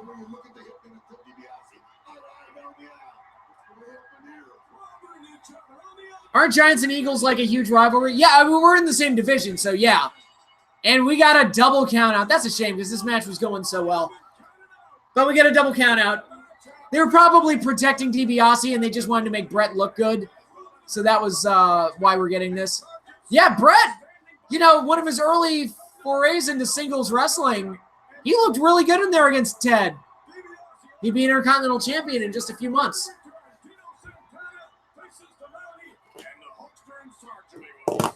Okay, so we've got one more match. It's Tito Santana versus the Mountie, so a WrestleMania 7 main event. Or rematch, not main event. God damn, that was not a main event, I swear.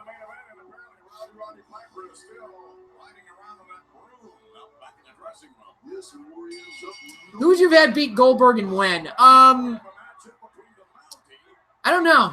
Honestly, I don't know. Al Michaels is the JR of the NFL. Sorry, John Madden. Al Michaels, he basically is now. Who do you think had the better character change, Deadman Taker to American Badass or Booker to King Booker? Probably Booker to King Booker because they at least got some funny stuff out of that.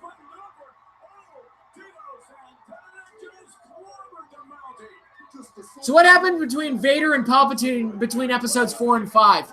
I think Robot Chicken covered that. Who's they? What the hell's an aluminum falcon?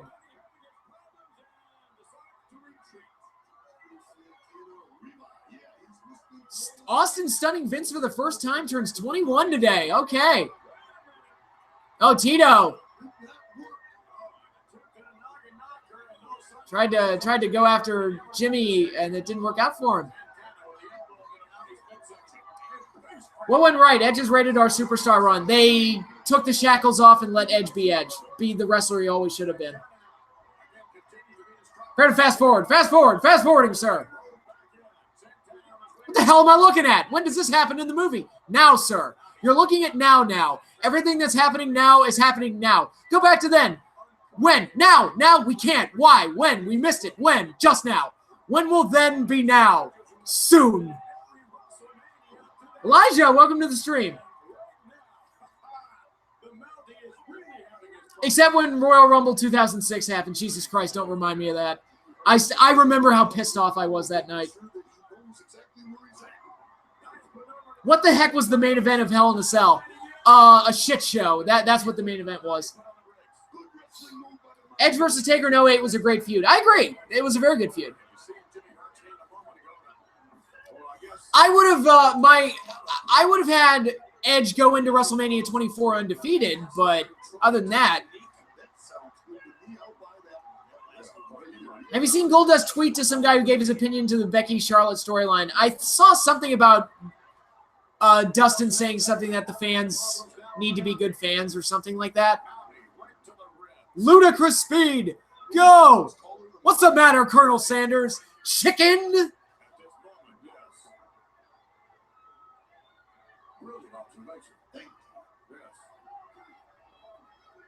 Wasn't that when Taker started using Hell's Gate? I believe so. I think WrestleMania 24 was the first time he used it. Or at least the first time he beat anybody with it. Because I think he used it a few times as the American Badass, but it never developed into a finisher. Oh God, half Nelson. Santana's just getting rammed into the corner.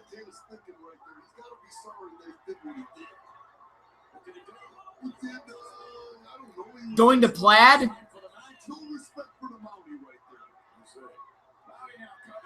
Oh, went for a splash, but Tito got the knees up.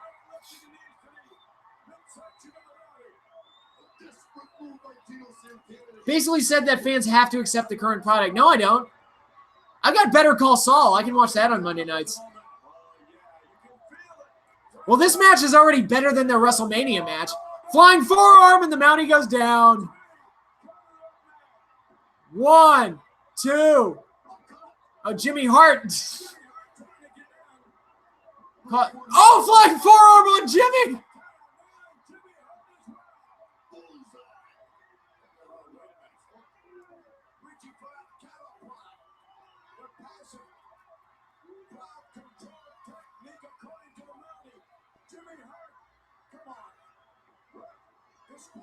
If you could live on any Star Wars planet, which would it be? Alderaan.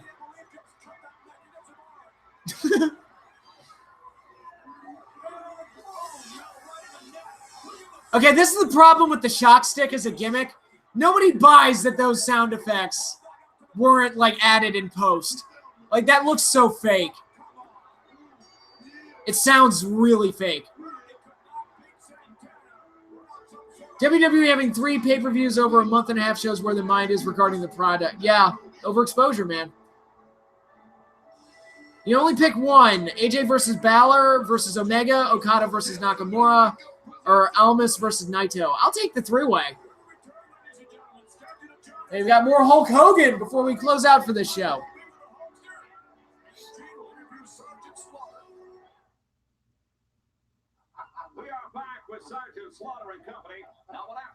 Would Taker announcing when he loses at WrestleMania he'll retire would have made his WrestleMania matches more suspenseful? Probably, because it's like, all right, he'll keep going till he loses, and then you know it has to end at some point. If we only got episode 4, do you think Star Wars would still be finally remembered? If we only got the one movie, I think so. Yeah, because it was such a huge hit. Naboo seems like a nice place to live, except for those Gungans. Yeah, fuck the Gungans. I'm a racist in that regard.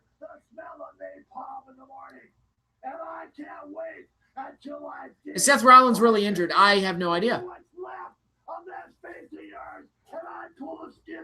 And I have it right in my hands.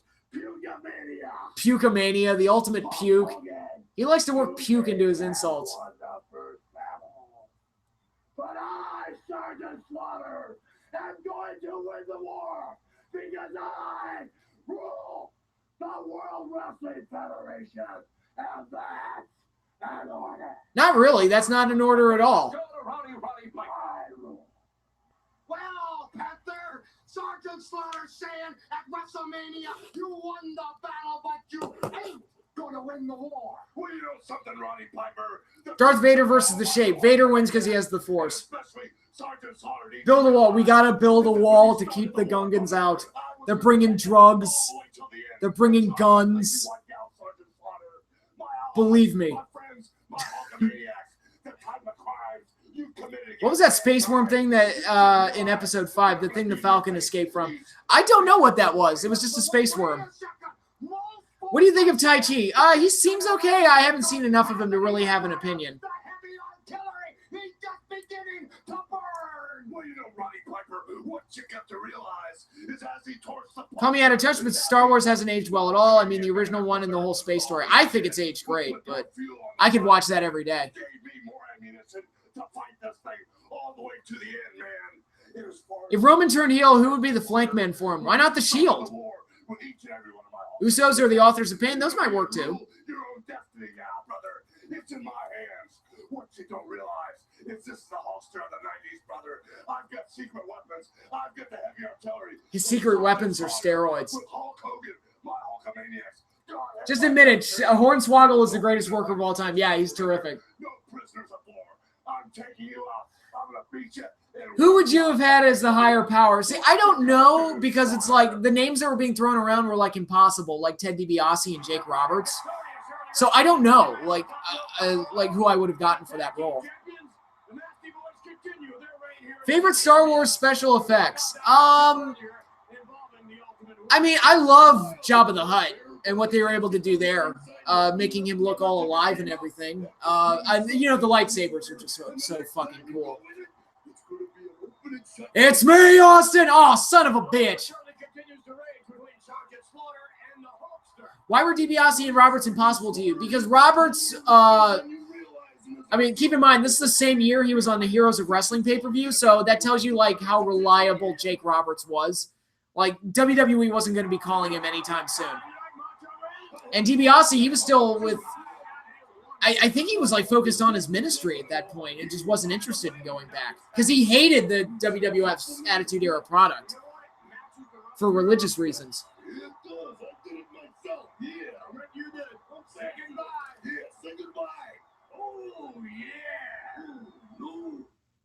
Okay, we are done. Watching Randy Savage and Randy Savage and Vince McMahon go crazy on each other. So that concludes the final Saturday night's main event from the original NBC run. It's sad that it's over, actually. That's 29 shows in total. The Starlight Pet looks incredible too. Thoughts on Shelton Benjamin and his mama? I like that gimmick because Shelton looks like a mama's boy, so I thought it fit. Better promo. It's me, Austin, or Mankind interview with Jim Ross. The Mankind interview with Jim Ross. That was classic stuff. What about Jack Tunney being the higher power? That would have been hilarious.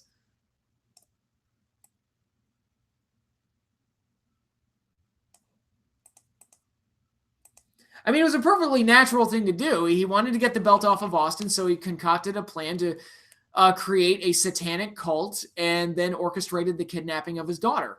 All this to get the belt off of Austin. Makes perfect sense.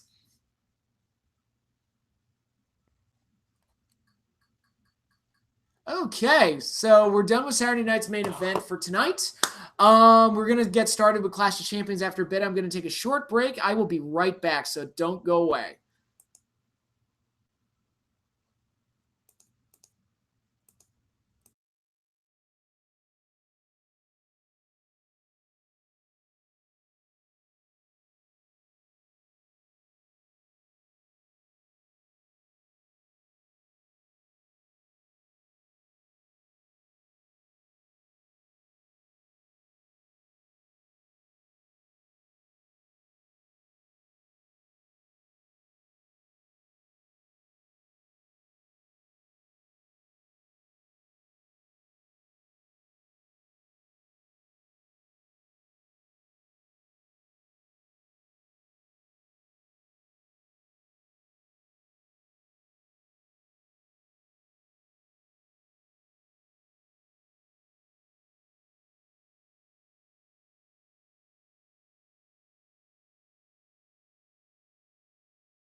Okay, I have returned. Did y'all miss me? Bro, Zoo Storyline, Pod 5. We're going to do we'll see with the Zoo Storyline Pod 5, what we got to do. We got to have the AWO take over the WWE, and they rule WrestleMania, while the Zoo, they take over WCW, okay, bro? Listen, it's a great idea. This is golden. And then they take over Starrcade. And then we do the first ever interpromotional Starrcade WrestleMania pay-per-view centered around the war between the Zoo and the AWO. It's magic, bro. I'm telling you. $1 million. $1 million idea. Have you ever played the Lego Star Wars video games? I have. They're really fun. I thought they were really good. What went right? Kurt Angle's wrestling machine run from 2005 to 2006. They pushed him as a legit badass. Kevin Owens said Mania 11 inspired him to become a wrestler, but even he hated Bret Hart versus Bob Backlund for Mania 11. I mean, it was a bad match. You know that long-haired guy and old woman who were in the front row for every pay-per-view? What if it turned out they were the real Shane and Linda McMahon? That'd be a hell of a twist. What went right? Patrick's Russo impression. I'm glad you all like that so much. All you got to do is put on a faux New York accent and just say bro 1,000 times. It's not that hard.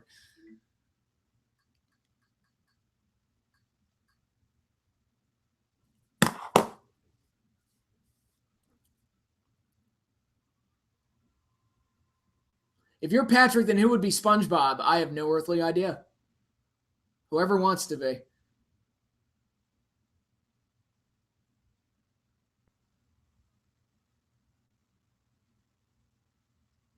This Clash of the Champions has the famous Dusty "The View Never Changes" promo. Yes.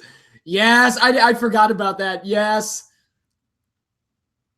If you were writing Star Wars Episode 1, how would you build to the battle with Darth Maul? Honestly, I wouldn't even had Darth Maul in it. Like, I would have gone in a completely different direction because I'm a genius, of course. But no, I wouldn't have even told that story, to be perfectly honest. I'm from New York, and even I can tell how played up that accent is. I mean, it's like he sounds like a parody of himself. Manta shoots on how he hates his gimmick, bro, and wants to leave the zoo, but the Red Rooster challenges him to a match to where if Manta wins, he denounces his gimmick and can leave the zoo forever. How we do this? We do Manta's bullhead on a pole Inferno match, bro. Telling you, it's great. Yes, Darth Maul's much better in the cartoons. I agree. Like in Clone Wars and in Rebels. So like they took a kind of a one-note character that looks cool and they made him a very interesting villain. Where do you live? I live in Maryland. Like right around DC. AJ Lee said she liked the Red Rooster as a kid. Well, somebody had to. Alrighty, here we go. If you're following along on the network, once again, you're going to want to go to shows, then Vault, Clash of the Champions, and then look for 1994. It'll be Clash of the Champions 28, August 24th, 1994. I'll give you all a few minutes to get there. Let me put out this quick little notice.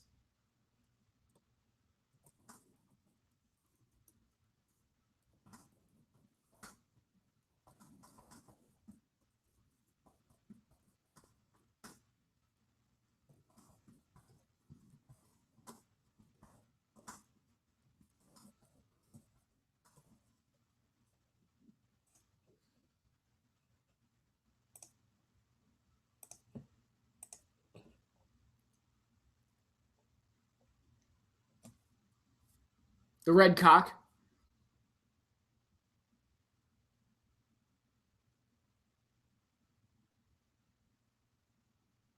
Terry Taylor was a good worker. He just didn't catch the right breaks. You know that force talking from The Last Jedi? That was done at the end of episode 5. Yes, it was.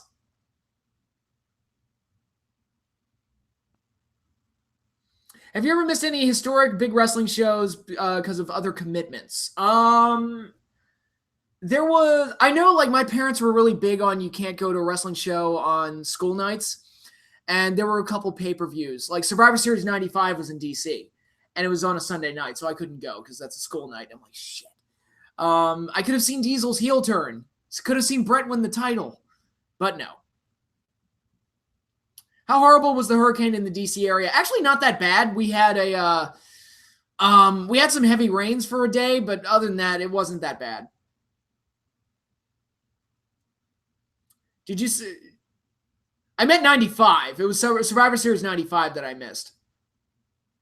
What if a pay-per-view was during the summer? I don't recall any that were in DC. Like when I was a kid, I don't recall any that were in DC and held during the summer. The only one I can think of was SummerSlam 2005, which I went to.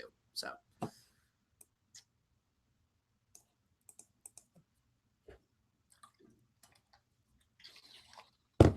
alrighty, we are going to go ahead and get started with Clash of the Champions 28.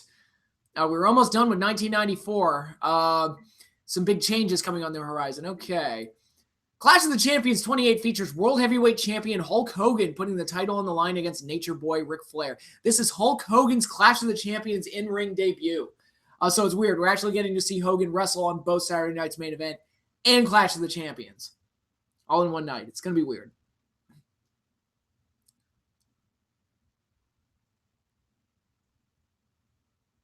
Starrcade 97 should have been during the Christmas break, wouldn't it? I don't remember. I honestly don't remember. But no, I didn't get to see Starrcade 97 or 98. What was the better year for WWE, 97 or 2002? Creatively, 97 by far. 2002 was kind of a mess creatively because that was when things started to fall apart a little bit creatively. They still had an outstanding roster and could still have great matches, but it's like creatively, like things were getting really out of whack. That was when HLA came up and Katie Vick and the brand split, which wasn't executed as well as it could have been initially. So Starrcade 97 was, if my memory serves me right, the last Sunday of 97. Okay, I probably could have gone to it, but I didn't. Alrighty, guys, we're going to get started with the Clash of the Champions 28 in 5, 4, 3, 2, and 1. HLA was the most presented in the most complete form possible due to the original production technical difficulties. Ooh. Well, the Sharks did not make their way to the ring. Our thanks to Liberty recording artist Ricky Lee. Oh, so we're just, did we miss something? So we're just starting with the Nasty Boys. Let me pull up the card. And they are as nasty as ever. Did we miss a match or anything? Kicking over cans. Let's find out. They spray painted half the building back there. They're as nasty as they come. Well, the Nasty Boys, certainly, as you can see the fans. No, so we didn't miss any matches. It's the Nasty Boys versus Pretty Wonderful. So it looks like we just lost the intro. So is that Barry Darso? The Blacktop Bully?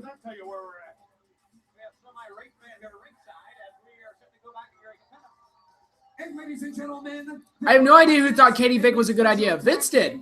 He approved it. They are the World Tag Team Champions from New York City. How do you think WWE would handle a horrific crime of a superstar that was in a major main event on the eve of a day of a big show like WrestleMania?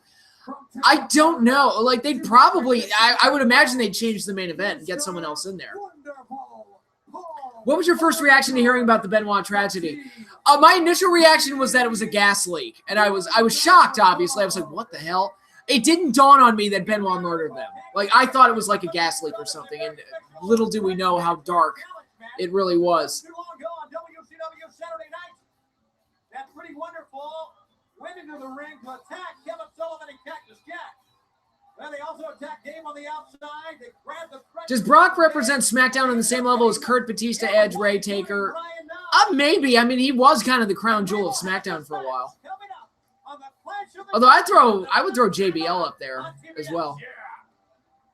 Vince also thought himself being the father of Steph's daughter was a good idea. Yeah, that's Vince. All right, we're back live with the Clash of the Champions. Yes, we get an Austin Steamboat match out of this too. Set to go against the team of Pretty Wonderful and Roman Orndorff. You thought the Benoit thing was a work? That would have been a really in poor taste work, if true. A lot of things going on in WCW. You hear the chant of Yeah, when is SmackDown 1000? a lot of dignitaries, people from all over the world are here. Many of the top WCW superstars could not be here tonight. What do you think are the matches of this generation? Honestly, I think with the way independent wrestling is, I think the matches that define the generation are happening outside of the WWE, because I think there's this rise of this entrepreneurial spirit going on right now. At least for me personally, the matches I'm more excited for are like the Omegas, Okadas, and those type of matches, or even like Cody versus Magnus at All In. Like, I'm way more excited for stuff like that than I am anything WWE does. Yeah, we got Paul Roma and Paul Orndorff, the Pretty Wonderful team. The Pretty Pauls. Oh. And then in our very next pay-per-view, it was Pretty Wonderful defeating that same duo. Yano versus Santino is a dream match that we don't deserve. Oh, God. I can only imagine what that match would be like. Batista should be invited. I would think so for SmackDown 1000. elbow. Look at this. Right hand. WWE put up a poll on Facebook that included dream matches for SmackDown 1000, one of which was Batista versus Samoa Joe. Ooh. I'd love to see AJ cut a promo. This is the house that AJ Styles built at SmackDown 1000 just for The Rock to interrupt. That'd be an interesting pairing. Thank goodness. Sending Paul Roma in, and Jerry Sags runs right into the foot of Paul Roma. I'd rather have Yano versus Joey Ryan. Oh, God. Oh, look at that. Sags caught him. Oh, front slam. Orndorff, one out of the World Tag Team Champions. They're back to their old style. Street fighting in the alley, any place.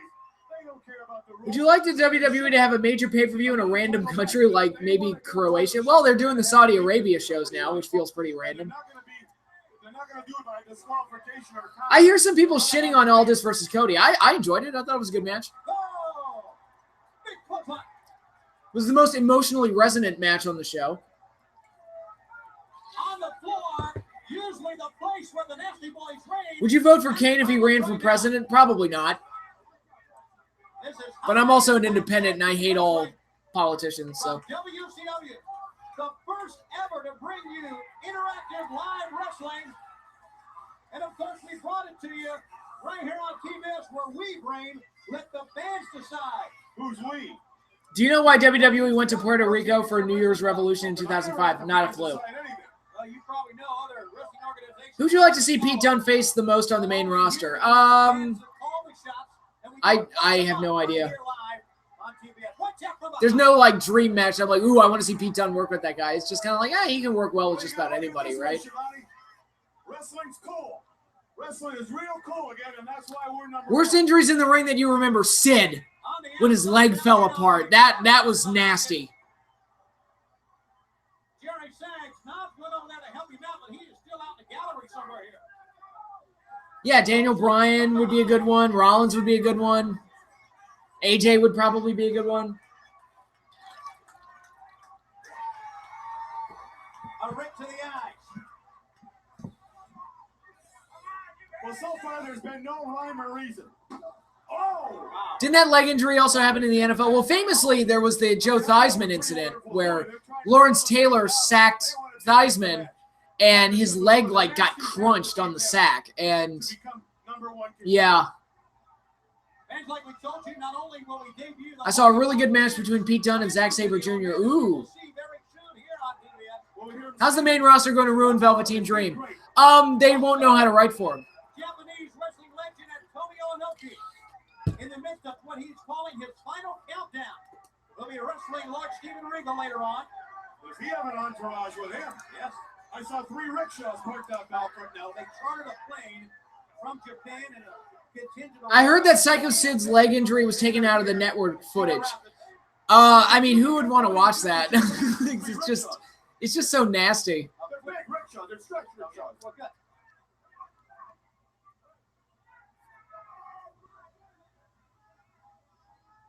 Pick up and a slam. Look at the power of Roma, huh? And Roma's so agile. God, we're getting 2 Nasty Boys matches tonight, too. See, Roman gets shit on, but I thought he was a good worker. I liked him.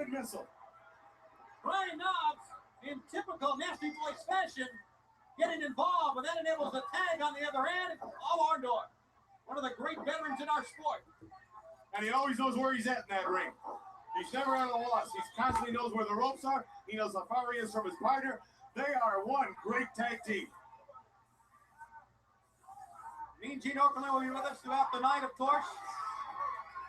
Understand he'll have. They'll make him too much like Goldust. I could see that. I could see that happening. I certainly hope when Hulk Hogan Be right back. the championship out, he don't make a move at me because, you know, I've got this bad neck courtesy of Hogan.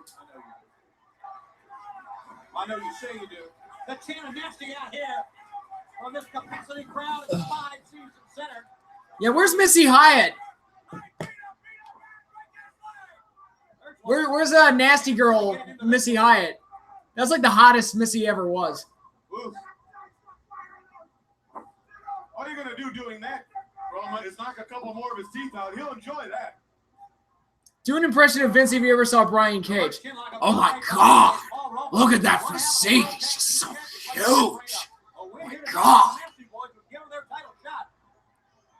This is a very important match for him.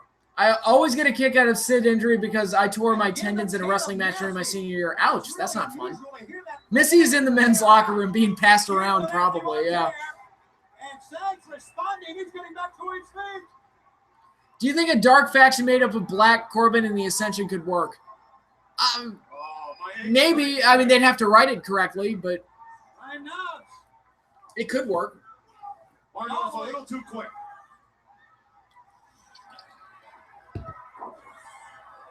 Oh my. The elbow. Right in the groin. This is the clash, Shabani. 1, 2. Got a 2 count. Come on, he had him. He's right in enemy territory as well. Well, I know some sophomores in high school. Did you hear what Eugene said about Missy during a stand-up act? I did not. What did Eugene say about Missy during a stand-up act? Tag out again. Holding his ground. God, Jerry Sags looked winded. He looks gassed. I don't think he's selling. He looks like, oh, I'm so out of shape. We get a double team again. This is why they're the world tag. He's blown up. Drop kick by Roma. Look at that elevation on that drop kick. Romeo. Eugene said that Missy sucked off so many wrestlers she probably spits up Somos. Oh my God. Not wrong. You know, from talking to Pretty Wonderful on occasion, at least today, they were so happy, excited.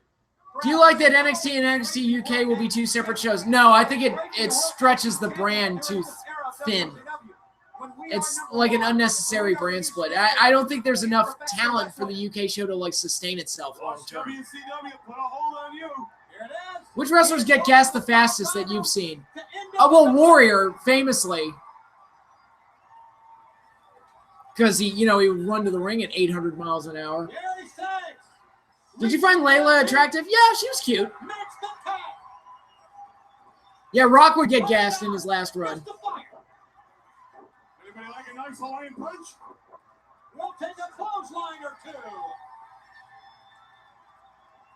Send it on door to a neutral corner.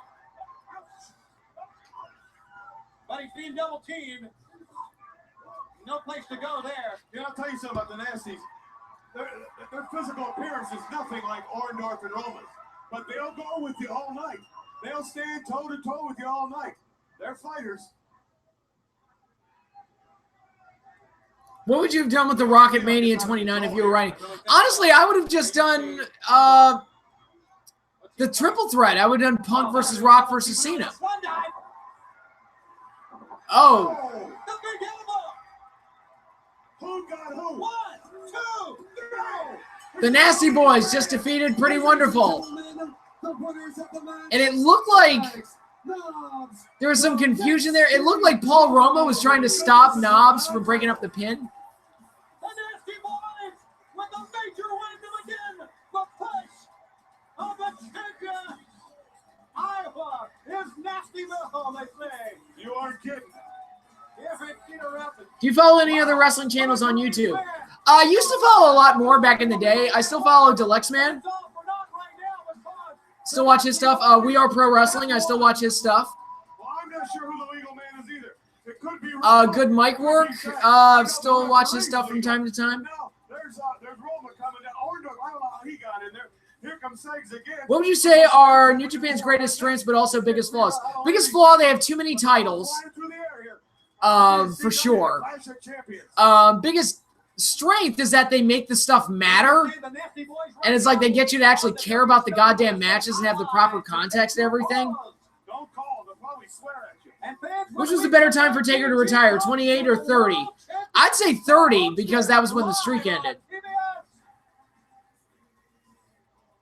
Hey dudes, Hulk Hogan's running wild on the WCW, and I want to tell you about it right now.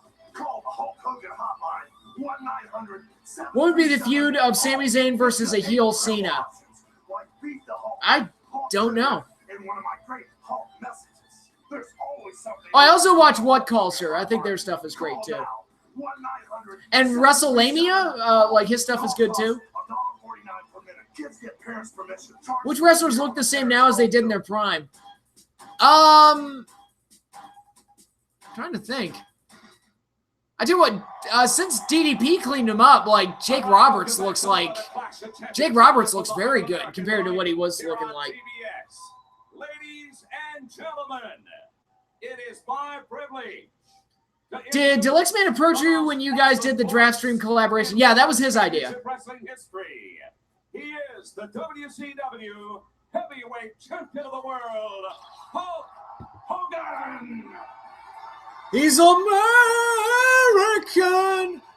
made. Now here we go. This is where the weirdness. Something happens here. The Masked Man.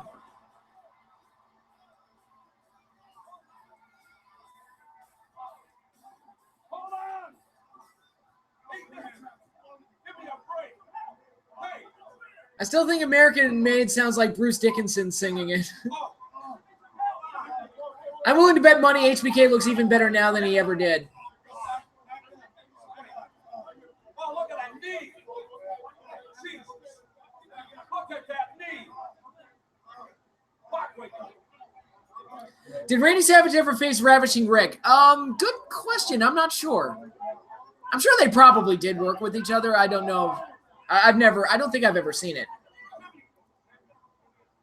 Timmy. Okay, so the funniest thing about this is that this is clearly a reference to the Nancy Kerrigan, Tanya Harding ice skating situation, figure skating situation. And I guess it's WCW trying to be topical. They had a Masked Man attacked Hulk Hogan with a pipe, which is exactly what happened. There was that famous incident where Nancy Kerrigan got attacked by a Masked Man with a wrench, which is something like out of a movie. Like, I can't believe that that's something that actually happened. Like, it's one of the weirdest film clips ever with Nancy clutching at her leg and just going, why? What? Which is like, how else do you react to that? Like, some asshole just hit me with a wrench or a lead pipe or something in the leg. And famously, it's always been assumed that Tanya Harding had something to do with it. And now we're watching Hulk Hogan get attacked by a Masked Man with a pipe. And, oh, there's Bischoff. They're putting on a brace right now. All right, Mean Gene is right there. Gene, can you brace? Tony. Survivor Series this year is supposedly going to be all Stable Wars for some reason. Well, hey, if you're going to do team battles. I have ever seen from out of nowhere, somebody came with apparently a steel pipe and absolutely blasted that left knee of Hulk Hogan. He's in tremendous pain. You can see the agony etched on his face right now. It's crazy how young Hogan looks here, but he was considered old as hell in '94. Yeah, the Hogan looks good here, I think. A WCW trainer, Dr. Chuck is here, the director of security, but this is just an absolute madhouse, total bedlam. Ever hear of the Adam Blampified incident? I have not. I don't know what that is. What went right? DDP versus Macho Man feud in '97. Everything. They had great matches. This is absolutely a sham. Better GM run for Bischoff, 97 or 2002? Probably 97, because that's where he was, like, discovered, I guess. Or, like, exposed in that role. Was that the time when Hogan started slimming down?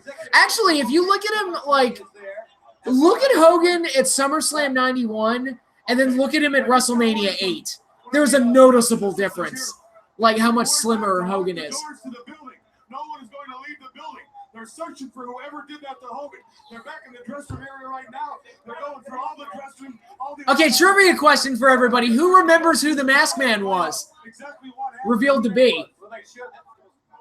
The one that attacked Hogan. Who remembers who the Masked Man was? What went right? Jericho versus Malenko feud. Great heel, great face, entertaining promos, and you wanted to see.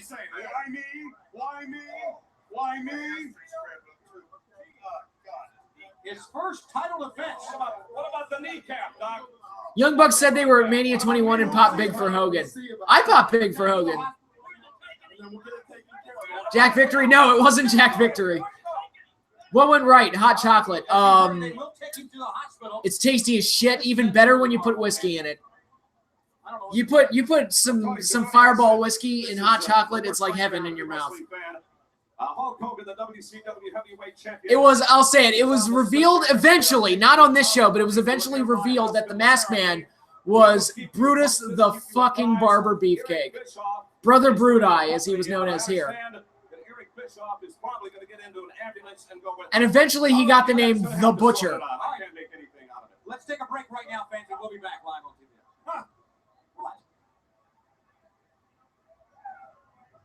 And now the rest of this episode of The Clash, it's going to mimic that older episode. Remember the one where Sting got injured? And he got taken to the hospital and then fought his way to get back to the show to face Rick Rude for the US title? They're going to repeat that here with Hogan. First, the challenger. He's from Charlotte, North Carolina, weighing 237 pounds. Was Beefcake always under the mask? I'm not sure. That's a good question. I don't know if it was him in this segment, but he's ultimately revealed to be the Masked Man. Ricky Steamboat! Welcome back to the Clash of the Champions. Tony Schiavone, Bobby the Brain, heat in the house is dark here for the entrance for the challenger, Ricky Steamboat, in this U.S. title bout. And as we look at Steamboat, our thoughts obviously have to be right now with Hulk Hogan. I do understand they are very close to loading Hulk, possibly. Yeah, he totally, that was actually, the Disciple was like his best gimmick. Post-Barber, anyway. Because it was like, oh my God, I didn't even recognize it was him. There's Steamboat, the challenger, but we are all in a state of shock. Let's go back to Gary Capetta, introduction of the champion. I'm not. Dream match, early 90s Steamboat versus late 90s HBK. Oh God, that would have been great. Title defense. He's from Hollywood, California. He weighs 253 pounds, and he is the United States heavyweight Stunning Steve Austin. Steve Austin. The U.S. champion, Stunning Steve Austin. Now, fans, hot chocolate, hot tea, or coffee? Depends on what mood I'm in. Typically, I go for coffee, especially early in the morning. Hogan, right now, you can more hilarious promo. Jericho's 1004 holds or Steiner's math promo. Both are great. Both are great. They make me laugh. Jericho's is technically the better promo, but both are hilarious. Which was better? The Zodiac? Oh, better than the Zodiac, the Man with No Name, or the Booty Man? Yeah, better than all those. Eric Bischoff is going with them. I want to hear late 90s Steve Austin in a mic battle with mid 80s Piper. Yeah, that'd be cool. Because they did the Piper's Pit at Mania 21, but it's like Piper was old and didn't quite have the same fire, and Austin wasn't as interesting as he was in the past, so it wasn't the same. Early 90s Steamboat versus late 90s HBK, or HBK versus Guerrero in 2006. Well, I would have really liked that Steamboat HBK match. No knock on Eddie, but everybody just stood there with their mouth open. You can hear the jaws hit the floor as Hogan hit the floor. I mean, the obvious question is, can he wrestle? Oh, I doubt it. I mean, he has the world title defense against Ric Flair. The Mania 21 Piper's Pit was, imagine if this was years ago. Yeah, pretty much. Hey, could you imagine how cool this would be if this happened like a decade ago? Eddie versus Naito, that would have been good. What went wrong? Carlito, 2004, 2005. They booked him to lose to everybody. That'll kill you. Oh, he's got Dragon Slayer on his tights. Austin, quite the troll. He can do whatever he wants. Well, if he gets disqualified, obviously he won't win the title. Well, he can't get disqualified. There's no disqualification rule. So that means Steamboat can do whatever he wants. No, they're signing Steve Austin's titles at stake because of this. No, that's not right. On the rope. Steamboat get disqualified. However, if Stunning Steve gets disqualified, then he loses the title. Oh, it's worse than I thought. So everything is in his favor. Ricky the Dragon Steamboat. Well, I think Stunning Steve Eddie could join Los Ingobernables de Japón? Probably. Better promo, Eddie or current Joe? I haven't seen enough of Joe's current work, to be honest. I mean, he was to make a fair comparison. Who's out here with us? Our stage Early manager, 90s Mr. Perfect versus early 2000s Kurt Angle. That'd be nice. This Austin Steamboat match is one of my favorite matches ever. They had great matches with each other. They had a really good one at Bash at the Beach 94, if I recall correctly. Joe has been great on the mic lately. That's good to hear. Did you see, Ron, what happened? Kurt versus Kurt.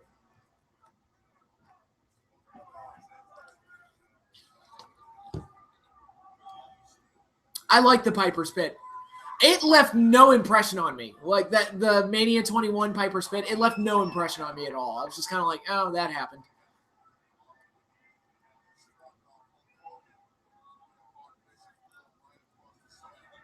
All right, we are listening. What would you have done with Mr. Perfect at Mania 18? It's funny you mentioned that. I actually had an idea that he would work with Edge as like a continuation of that whole like old versus new thing, and give Edge like a meaningful match in his hometown against a guy who's like a legend. But that didn't happen. So it was more important to do a feud with Edge and Booker T fighting over a shampoo commercial, which we never saw, by the way. Dropkick by Steamboat. Another one by Steamboat. Hand to the chest. Steamboat, one of the great superstars in our sport, walks right. For someone who was too young to experience the Attitude Era, was it as big as people make it out to be? Going head-to-head with massive TV shows? Dude, it was like a party every week. I'm not kidding. It was like there was a point in time where wrestling was literally must-see television. It was like the hottest thing on TV. I'm not kidding. Every week. Did you mark out when Mr. Perfect was at the Rumble 2002? I was happy to see him. You sure? What do you think is the harder-hitting match? Ishii versus Goto from this year's G1 or Joe versus Kobashi in 2005? That Joe versus Kobashi match looked like they were beating the shit out of each other. They did the commercial in WWE Crush Hour. I never played that game. That's the clothesline. Roll up by Steamboat. 1, 2, no. Oh, nice roll up, but Austin comes on top. Nope. Now Steamboat 1, no. 2000 WWF was my childhood and probably my favorite year for Raw. Kobashi versus Suzuki. Oh, God.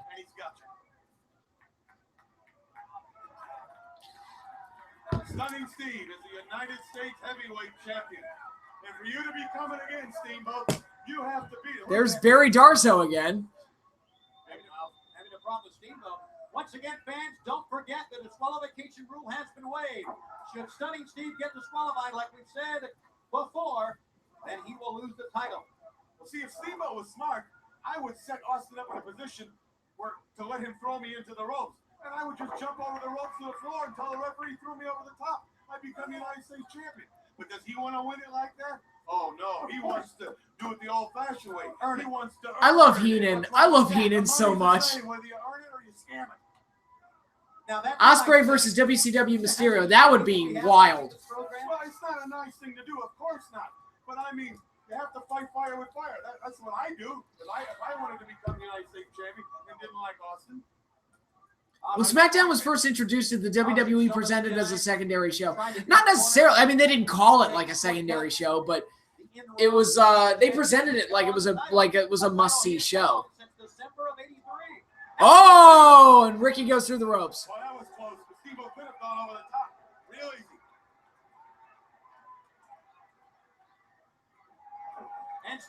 I feel Juventud is forgotten by WCW fans. He had his moments for sure. Is Team Wyatt versus Team Extreme the closest we will get to the old days? I have no idea.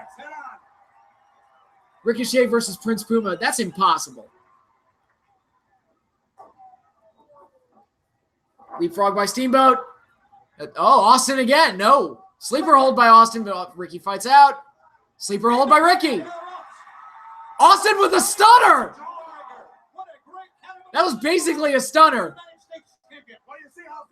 Heel Young Bucks versus early 2000s favorite Hardy Boys. mean, he's Face Hardy Boys. Yeah. He knows what to expect out of Steamboat. That'd have been interesting. Steamboat, you're not going to become United States champion. 2000 Edge and Christian versus the Broken Hardys. That the promos alone would be worth that.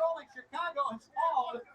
Sting, seeing what has happened, has ordered a chartered airplane and is en route. And he has wanted to pass on a message. I'm getting this.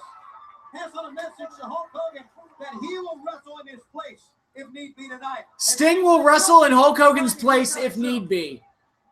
Hip toss by Steamboat. In Chicago for some charity event, right? Right. He sees us on TV. He boards a Learjet. It's going to be. Oh, Austin I'm not so sure he's got goes it right into the now, corner. but They have filed their flight plan, and they'll be heading this way. Very You Broken Hardys might as well delete yourself since you do not reek of awesomeness like us. Steamboat now There's Ricky. is up on What's he top. doing? Oh, nice arm wringer. Stunning Steve. First time I've ever seen that maneuver, Brain. Well and right, stunning Steve Austin. Just a good young talent being allowed to showcase his skills. He's always got something new. 1, 2 for the big champ. He got a 2 count. But he's not United States champion, is he? Bobby. One thing about Steamboat.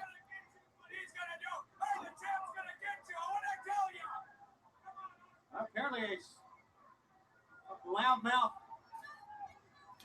CWA, welcome to the stream. How's it going? I'm checking out random streams. Well, we are into the second match of Clash of the Champions 28. Steve Austin versus Ricky Steamboat for the US title.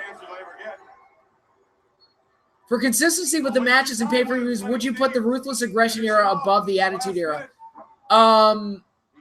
With consistency with the matches? What does that mean? Like consistently good matches?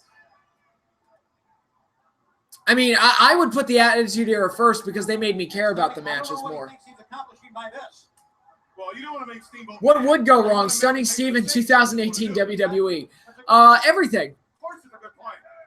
When did the Hardys become legends? Probably, I would think like the TLC matches and the ladder matches and the tables matches and all those. When they were working those matches with Edge and Christian and the Dudley Boys, I think that kind of like gave them their legacy. The U.S. champ, Stunning Steve, with that Dragon Slayer planted on his tights, is doing exactly that, having his way with the Dragon 2 count.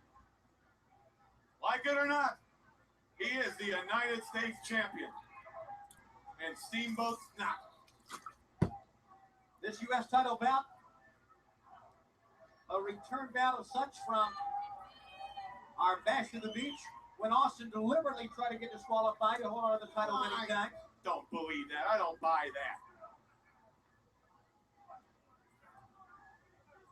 Once again, fans, if you just joined us, Hulk Hogan with a sneak attack. You know, Flair said, I have the ultimate surprise for Hulk Hogan.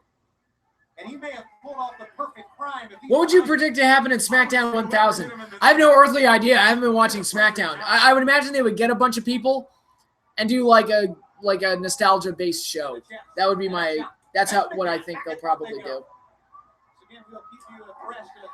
How long would it take WWE to ruin The Rock and Steve Austin in current WWE? Not long.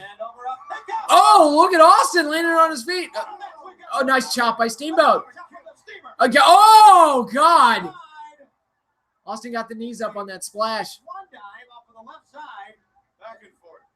Member berries is what's going to happen probably. UFC or wrestling? We're a wrestling stream here. If there's going to be a Okada versus Omega 5, it needs to be an Iron Man match. Pretty far away. Oh, look at that. He's doing the Austin thing on the middle rope elbow. There's a little Stone Cold in there. Here we go. 1, 2, got a 2 count. Are they going to let the cameras in the... Are there any long-term feuds in the last 10 years or so you think deserved a Hell in a Cell to end the feud but didn't get one? I can't think of any off the top of my head. Vince wouldn't turn Rocky Maivia heel. That's all that would need to be said. Yeah. Do you ever see WWE having another boom period, not like the Attitude Era, but to where people are talking and are excited regularly? I mean, you hope so at some point. Omega versus Okada 5 at G1 Supercard so I can see it live. That'd be awesome.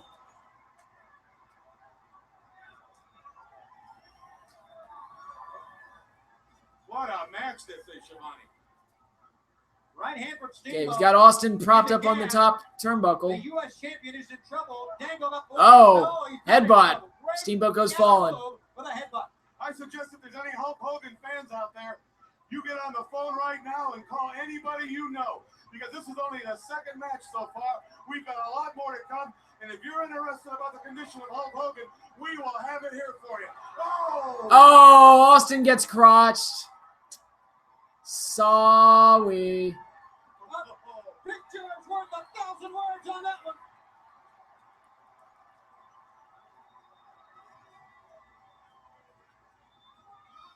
That'll ruin your weekend. Top rope top rope superplex. Right to the top. Trying to become the U.S. champion. Can he get him over? Take it to the floor. Take it to the Oh, ooh! He could not. What a move by He like picked Steamboat up and just dropped him face first on the mat. on this turnbuckle. Look at the sweat dripping Cactus Jack versus Kevin Steen. That'd be cool. Non-stop.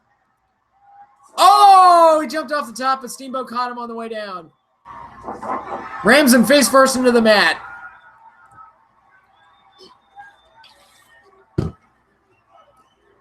The fans are chanting Steamer's name. He wants to become the U.S. champion for the second time in his career. It's so weird seeing Hulkamania shirts on a WCW show. Oh, now Steamboat gets rammed face first into the mat. They're just taking turns ramming each other face first to the mat. Yeah, this is a damn good match. Kevin Steen versus Pentagon in ECW. That would have been wild. Hulk Hogan versus Dr. Andre, the Giants classic, in my opinion. Okay. Right. And right now, How much did Austin finishing a match with a broken neck help his career? I mean, he was going to get pushed anyway, but it added to his legend a little bit. But obviously, Austin has confidence. Obviously, he knows something about Steamboat. Oh, look at Austin just taunting Ricky. Oh, jeez. Look at Austin being a dick. He wouldn't be the punk he is today. Well, I think he's had enough. Can you imagine if that broken neck really did end his career? Yeah. Oh, God. What we would have missed out on. Oh, look at their Steamboat. He's had enough of your shit. Come on, Ricky. Fuck you, Austin. Yeah. And now for the ride, the double tap. Steamboat, a big second win. 1, 2. No, Austin kicked out.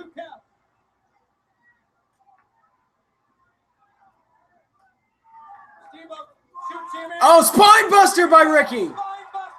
1, 2. No, Austin kicked out.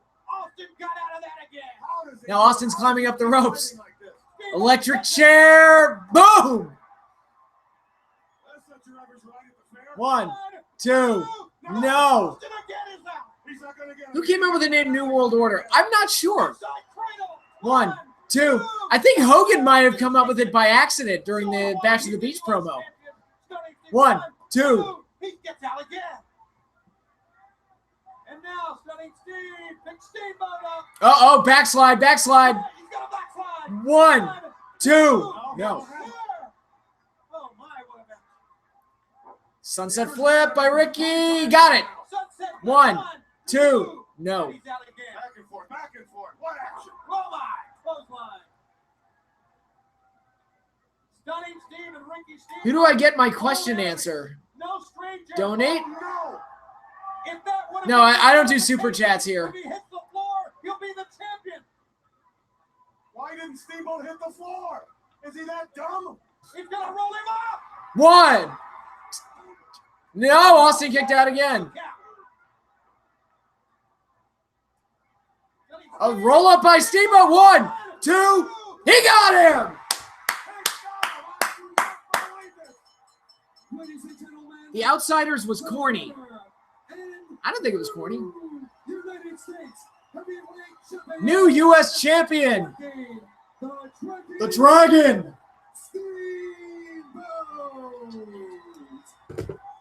Ricky Steamboat.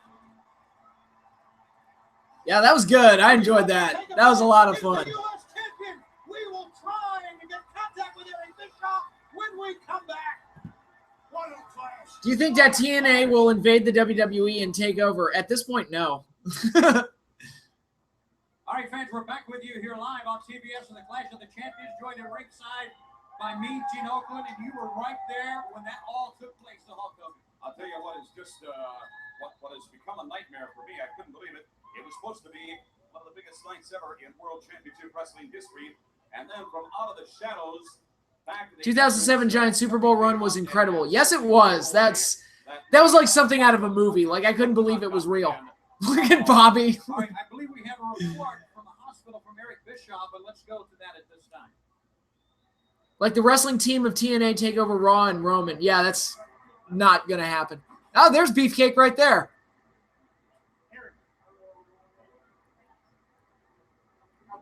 Tessa Blanchard versus Sarah Logan. Hashtag Patrick's Fantasy. I mean, yeah.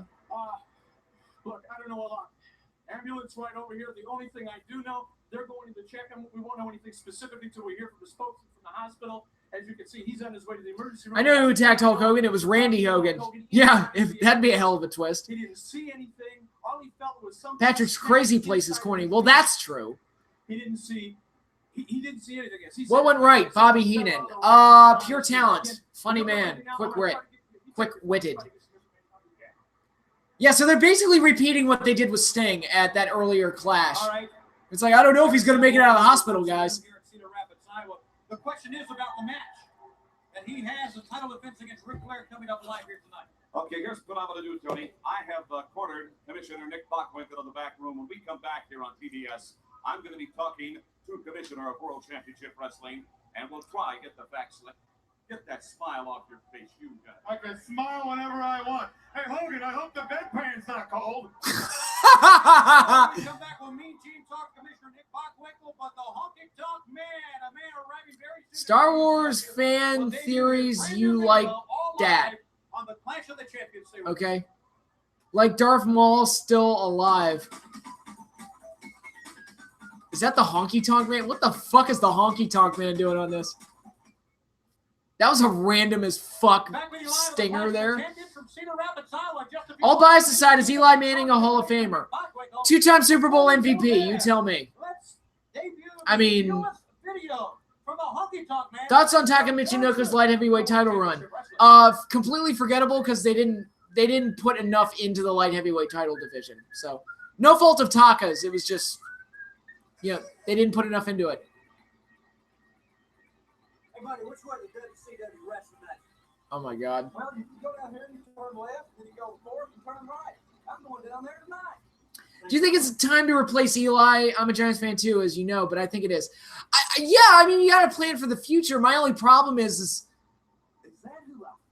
you can replace the quarterback, but it's still not going to fix the O-line, which I think is the number one problem.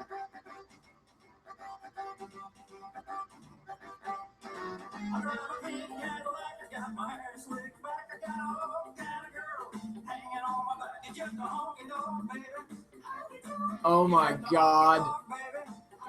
Jesus. Has wrestling ever made you cry? Yeah, there have been some moments where I get a tear in my eye when a certain wrestler wins the title or something emotional happens and it catches me at the right time. Yeah. Hashtag replace Eric Flowers, please, dear God.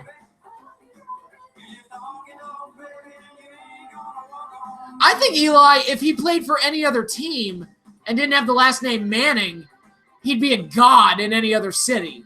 But he's in New York, and the New York fans are cynical as fuck. And he's Peyton Manning's little brother, so he's got that looming over him forever. So this honky tonk video is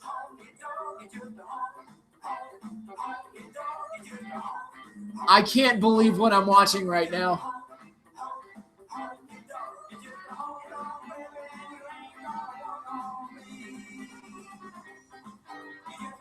Oh my God.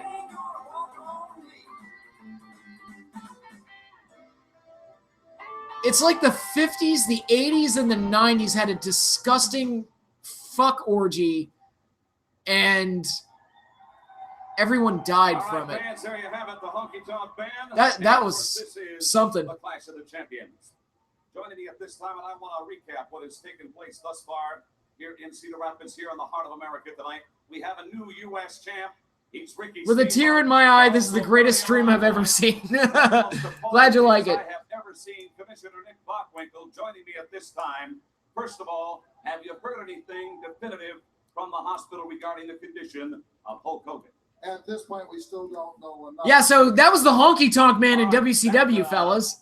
I guess hopefully you all enjoyed that. Set of conditions here tonight.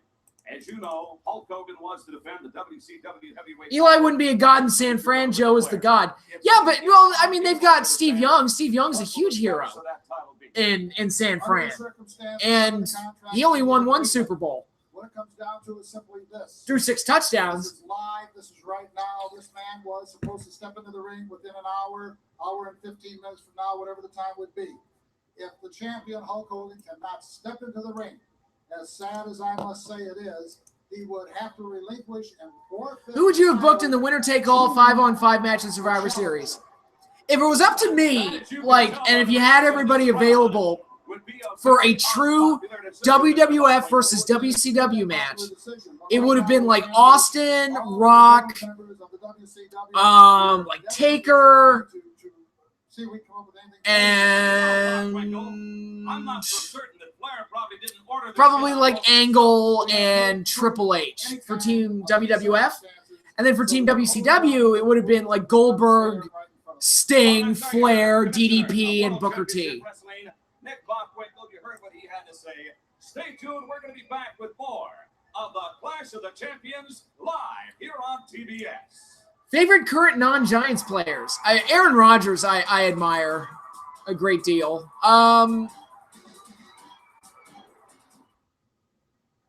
And Khalil Mack is like a masterpiece. I cannot believe Gruden let him go. That is such... One of our big Jesus. coming up tonight. It's father and son together for the very first time. Why didn't Sting trust Vince when he treated Y2J as somewhat of a star? Yeah, but Y2J had his struggles. I mean, read Jericho's books. Read Jericho's book where he talks about it. He had struggles in the WWF when he went there. I want to talk to my son in front of the whole world. Here's Dusty Rhodes, the American Dream. Get funky like a monkey in public, if you will. When you were born, when you were a baby, when you were born, I went off to seek my fame and fortune. I neglected you. Then later on, when I became World Heavyweight Champion, I neglected you. Then lately I became this corporate cowboy, if you will, in public with a suit and tie on, and I neglected you. Which NFL team do you think has had the most bad luck with NFL draft? And I neglected you. Let me tell you something. Buckhouse Buck. I mean, the Jets and the Bills and the Browns. I mean, those teams have never had good luck. Although Baker Mayfield, maybe. Who wins? Bills versus Giants. Oh, God. I mean, if we can't beat the Bills, fuck our season. Thoughts on my Jets after 2 weeks? Losing to the Browns, not fun. And let me tell you something about Ian Anderson. Ian Anderson, my son, offered up his innocence, and you paid him back in scorn. The hell with you, Ian Anderson. Ian Anderson has never been nothing. Who's dealt the worst hands in terms of storylines and promos, Kane or Big Show? Probably Kane. The feud never changes, baby. The feud never changes. You have the ability to be the world's heavyweight wrestling champion. There is not a greater athlete at your age in this sport. But I want to ask you a favor. I want to ask you a favor in front of God. The view never changes. I know that the Clash of Champions on August the 24th, you put your name on the dotted line. I don't want you to look for another partner. I don't want you to go and find another man. I don't want you to go out and get on your knees and beg another scum-sucking pig to be your partner. I'm asking you if you can carry this old out of shape, old bent out, old spindly-legged man. I want to be your partner. Aww. Katie Vick versus New Year's Eve, baby. Oh, Jesus. Remember when the Jets were certain to pick Warren Sapp and then somehow didn't go with him? Yeah. I don't need no handshake. Yeah. Dusty Rhodes, top 5 talkers. He's up there. He's up there. They are blood. The Kennedys were blood. The Earths were blood. The Rhodes are blood. I don't need a handshake. What I need now from you is just a hug and a kiss to seal the deal, baby. Aww. Aww. I'm getting a little misty-eyed. That was kind of sweet. Ladies and gentlemen, the following tag team event, it is set for one fall. Bunkhouse Buck and Terry Funk with Ming. Along with Ming. I loved Ming at this point, by the way, where he would just go into the ring and super kick somebody and then leave and then win in like 2 seconds. It was great. And ladies and gentlemen, his tag team partner. At first, who did you have more faith in, Ted DiBiase Jr. or Cody? And 61 pounds. I saw more potential in Cody. Bunkhouse Buck. Whatever happened to him? Bunkhouse Buck and Terry Funk, after we have seen that emotional stand by the 3-time world champion, the American Dream, Dusty Rhodes. In a few moments, he will step through the curtain to team with his son for the first time here in the States in WCW. They teamed together at Royal Rumble 91. I remember that match. And ladies and gentlemen, the opponents of Terry Funk and Bunkhouse. Who would you have appear in the Joe Rogan Experience with the intention of having Rogan never badmouth professional wrestling ever again? Does he badmouth pro wrestling? I've never seen him badmouth. I know he's talked shit about Punk, but he should talk shit about Punk, like entering UFC. Bunkhouse Buck sounds like someone I'd hire for a kid's birthday party. It sounds odd.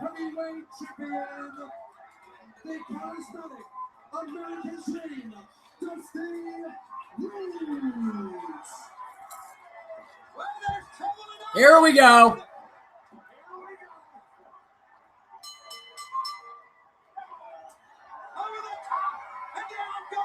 And Dusty Rhodes and Dustin clean house.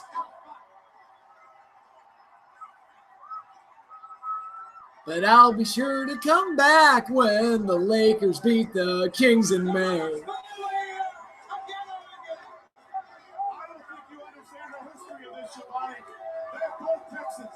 Okay. Well, I mean, my thing with Joe Rogan is like, well, if he doesn't like wrestling, he doesn't like wrestling. I'm not gonna like force him to like something. They've never liked each other. They never will like each other, and it will never be over, as far as they're concerned, until one of them is out of this sport. One of the great icons in this sport, 3-time world champion, American Dream, Dusty Rhodes, beside his son, as you saw earlier. Yeah, the Rock concerts were great. Those were underrated parts of Rock's career. Those were outstanding. Working on Brooks Law, he neglected his son, but now they are together again. Oh my God, he does a leapfrog. He's athletic. Bunkhouse Buck is athletic. Who knew? You talked about the hatred between the Rhodes. Oh, nice boot by Dustin. I always thought, and I've been mentioning this on my highlight report on Tuesday, I always thought from the beginning this had been a ploy by Colonel Parker and Terry Funk to get Dusty Rhodes eventually back in the ring. Well, if that was their plan, it worked. I need a Rock versus Elias concert. Ooh, that might work. Hollywood Rock was great. I loved Hollywood Rock. And this place is going to erupt when he gets in that ring. And I hope it's against Terry Funk, because that's going to be a fight. There's a double team. Oh, Bunkhouse hits Terry by mistake. Terry Funk gets on the outside. Dustin with a clothesline up and over. One goes in, one goes Atomic drop. The Mother Canuckers line. Yeah, that was a good one too. Dusty Rhodes taking on everyone. Oh, Terry gets knocked out of the ring. You knew the natural that Hollywood Rock with 2000 Edge and Christian and modern day Miz. There's a Survivor Series team for you. The American Dream, Dusty Rhodes. Get funky like a monkey. in a fancy way with him here. The American Dream. He wants Parker. He wants Parker, and he really wants fun all evening. Bionic elbow. Down he goes.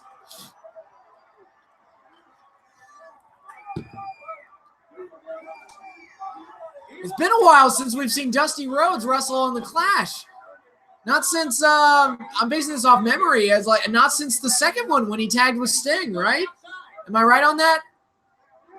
Dusty hasn't been in the ring for a while. Man, you heard Commissioner Nick Bockwinkel and Hulk Hogan cannot move. Who's the bigger heat magnet, Vicky Guerrero, X-Pac, or 2011 Michael Cole? I don't know. Latest thing I know about Bunkhouse Buck is that he's the guy who appeared in 2010 WWE as Jack Swagger's father. I don't remember any of that. He doesn't look rusty. Dusty. I think Dusty had a match with Sullivan. You're right. He did have a match with Sullivan at like one of the earlier ones. You should do a reaction video to the Rock concert. Maybe. Once again, fans, you heard Commissioner Nick Bigger than an ox, faster than a buck. The biggest thing to hit Canada because the Maple Leaf sucks. That's great. Two, and the title will be forfeited to Ric Flair. He will hopefully get another report to the hospital. Still a cut. We got a cowboy with the back of the head from Bunkhouse Buck. For the benefit of the people that didn't see what happened, Hogan came out to do an interview. Somebody ran out and attacked him with a pipe. We don't know who it is or what it is or where he went. But Hogan's at the hospital right now. The tag, and thanks to the cowboy. You should do a reaction video to all Dungeon of Doom segments. Oh, Jesus. Well, some of them are going to come up in some of the clashes in 95, so I think they do. Sullivan, my son. Dustin's in trouble. Terry's headbutting him.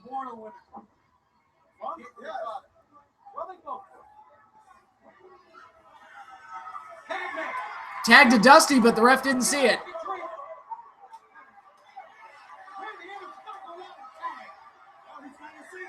Dungeon of Doom seems like a Saturday morning cartoon show group. That's basically what they were.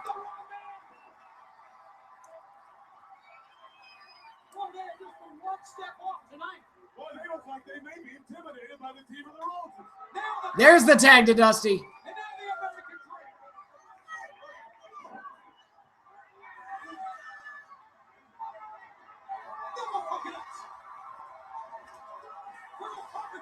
Oh, Arn Anderson's attacking Dustin.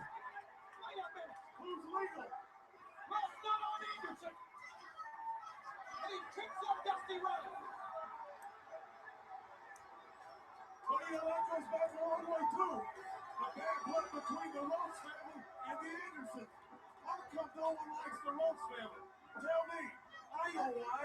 They're a bunch of barnyard buffoons. They're a bunch of barnyard buffoons. That's not nice.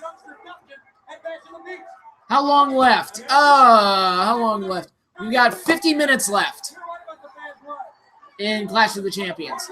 And we got 2 more matches after this one. Come on, Dusty. Dusty gets the tag, and here comes Dustin.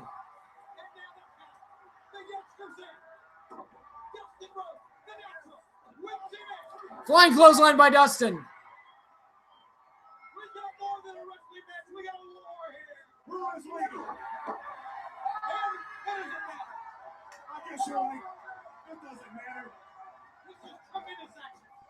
Who in today's NFL are certain may be Hall of Fame bound once they're done? Aaron Rodgers for sure. He's going in the Hall. Who was I just? Khalil Mack has the ability to. I think Saquon Barkley has the ability to. I think Adrian Peterson is probably going to go into the Hall. And now we got Arn Anderson causing DQ. DDT.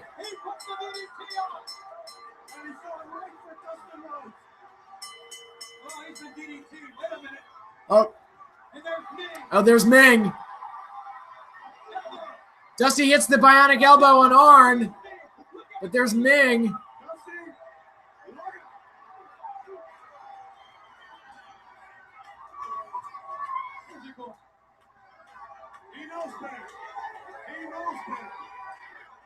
Dusty's like, fuck this. I ain't tangling with Ming.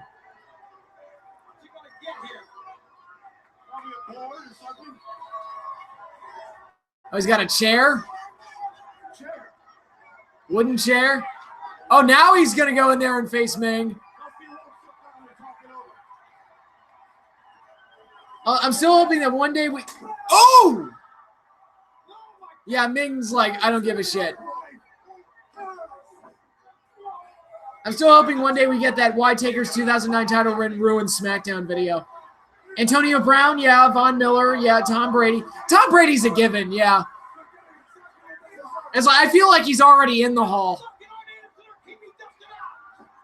More likely, New York Giants to win the Super Bowl or Benoit to the Hall of Fame. At this point, Benoit in the Hall of Fame seems more likely.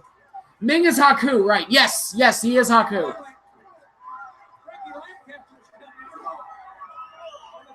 Ming don't give a shit. Fuck you. God, Ming looks so badass here.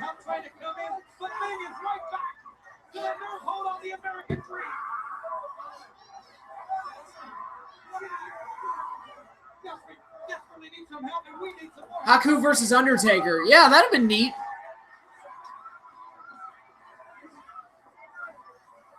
Fitzgerald? Yeah, Fitzgerald's one that I think will go into the Hall. That poor guy deserves a Medal of Honor for being on the Cardinals for as long as he's been. Do the Giants and Jets have a hated rivalry, or is it more of a sibling rivalry? I think it's more of a sibling rivalry. We're just like, nah, we're the real New York team. Nah, we're the real New York team. Fuck you, fuck you. But it's not like super, super heated. How many of the Ming stories do you think are actually true? I don't know. Michael Strahan's already in the Hall. Strahan's in, right? I thought Strahan was in. Cedar Rapids, Iowa, as Dusty Rhodes, the American Dream, and his son, the Natural Dusty Rhodes, win that matchup. I'll let you know very briefly, we'll be going to Eric Bischoff at the hospital in just a few moments. We have been given word that this coming Saturday on WCW Saturday night, due to their win against Pretty Wonderful, the Nasty Boys will go. Technically, the Buffalo Bills are the real New York team since the Giants and Jets play in New Jersey. Fair point. Yeah, I thought I remember Strahan going in. He deserved to go in. They better get the SWAT team out. I mean, look at Dusty Rhodes. Came back to help his kid. What happened? He's been carted out now. Ming was like a one-man gang. A one-man gang. Are you foreshadowing there, Brain? You just joined us. Hulk Hogan, WCW World Heavyweight Champion, with an attack on his knee. Heenan is so great.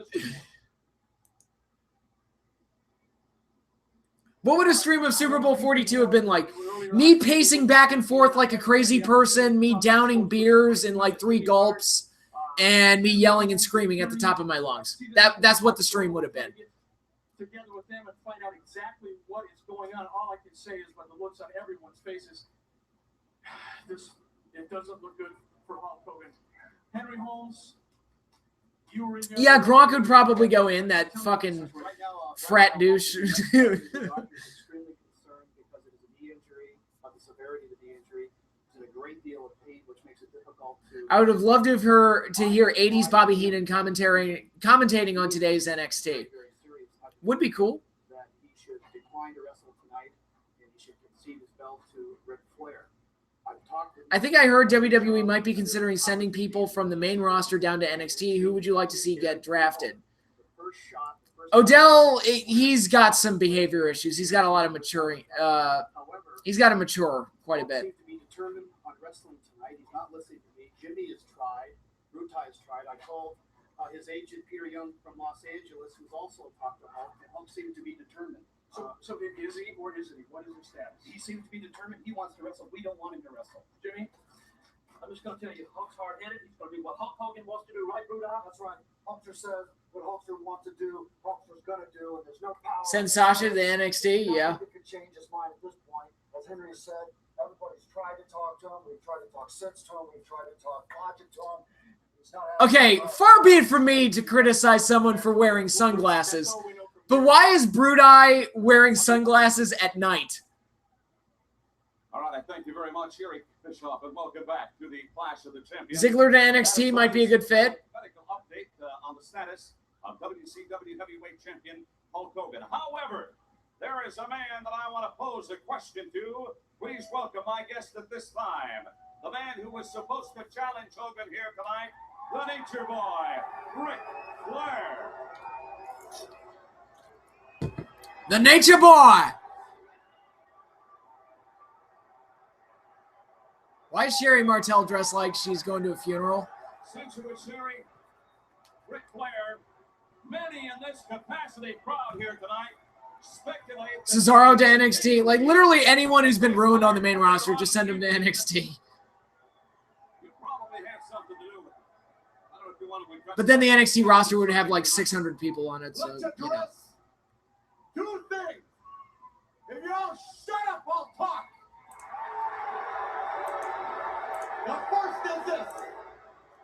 I am an 11-time world heavyweight champion, and I came here tonight to wrestle for the world heavyweight championship. Would you cut down on commercials during the NFL? Probably. Send Cesaro to NXT and reunite the Kings of Wrestling. Nick Bockwinkel tells the world that if Hogan can't wrestle, they're going to hand me the belt raw. Hogan, if you can hear me, you listen up. If you're in that hospital in downtown Cedar Rapids, I want you to walk down that aisle. Hand me. Oh, and hand me the belt. The World Championship and say, Ric Flair, you're right. You are the greatest of all time.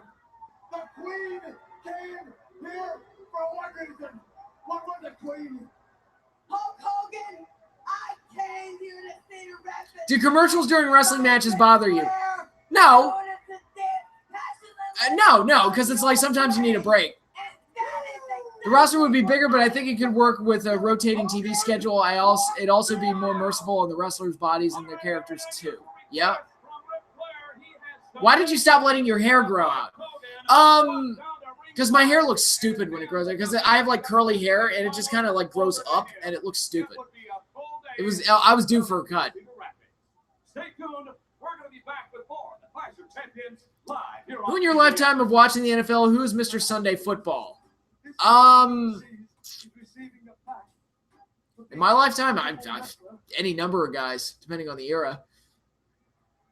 All right, fans, back with you live from Cedar Rapids, the Clash of the Champions. Our next event will... Ric Flair and Sherry Martel are a great team. They always yell. Yeah, they complement each other very well. But in the meantime, during the commercial break, Gene, you were informed of some, what I think is tremendous, at least from my point of view, tremendous information. Well, the baseball strike is not over, Tony. However, I just talked to Eric Bischoff. Who'd you say is Mr. Starrcade? Probably Flair. Ric Flair.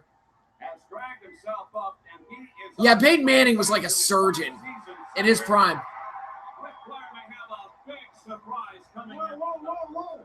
Hulk Hogan is on his way back here. He is on his way Why don't back. you yell at me? I can hear you. He's on his way back to the building. That's right, you heard right.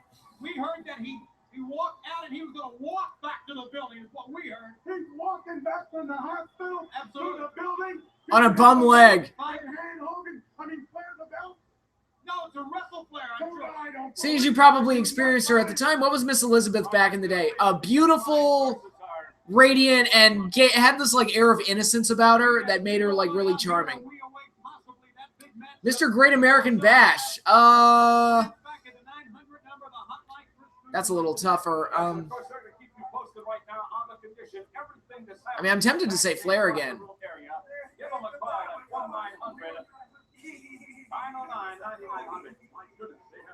I remember once you did a vid standing up, you should do that more often.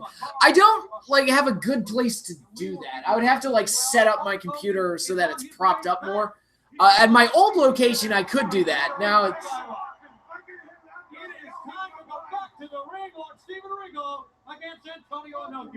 Oh God, when Lethal was treating Brandy like Elizabeth at All In, that was hilarious. All right, now we've got Regal versus Antonio Inoki. That's an interesting matchup. Lord Steven Regal.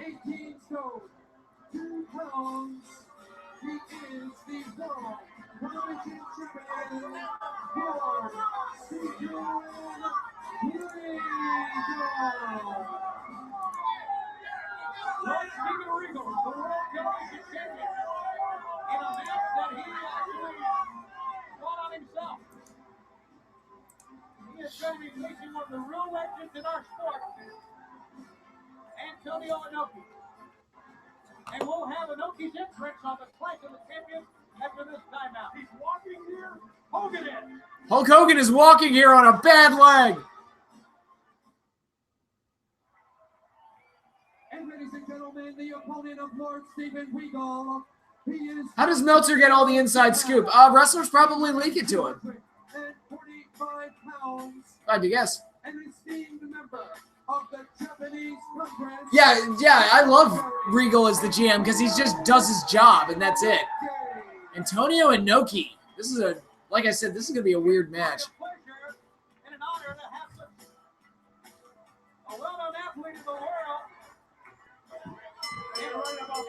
Oh God, and Regal just jumped him right at the bell.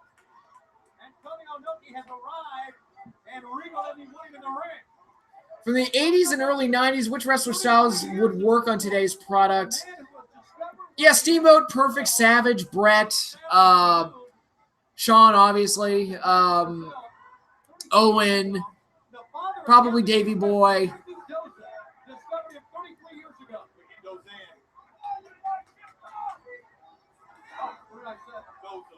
God, this looks like it's going to be a shoot fight. Look at this. Rick Rude, I think, would have worked in today's climate. DiBiase, probably. And I mentioned earlier, this was his final countdown. He is looking to get reelected in the spring in the House of Councilors, the upper house of the Japanese Parliament. This has been the last 4 years there. He wants to go into politics full time. This is his final countdown. He will wrestle as top superstar, and he's wrestling Lord Steven Regal here. We all remember what happened, an embarrassing situation at Bash at the Beach. Well, Antonio Inoki, he wrestled Muhammad Ali a few years ago. That was 1976. He wrestled Andre the Giant. He holds a victory over Andre the Giant. In a martial arts fight, you're right.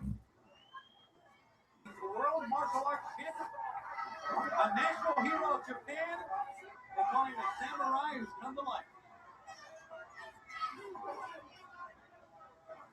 Forearm shot and an uppercut. But right now, this samurai come to life, this national hero of Japan, had a pretty rough going. You saw some of our guests. Does Jason Jordan have the same physique as Early Rock? I think he has a better physique than Early. Yeah, I think he's got a better physique. The DiBiase posse was so cringe. I don't even remember that, to be honest. I don't remember that. I'm sure it was terrible, but... Sold his camera store. That's the equivalent of the U.S. Senate, by the way.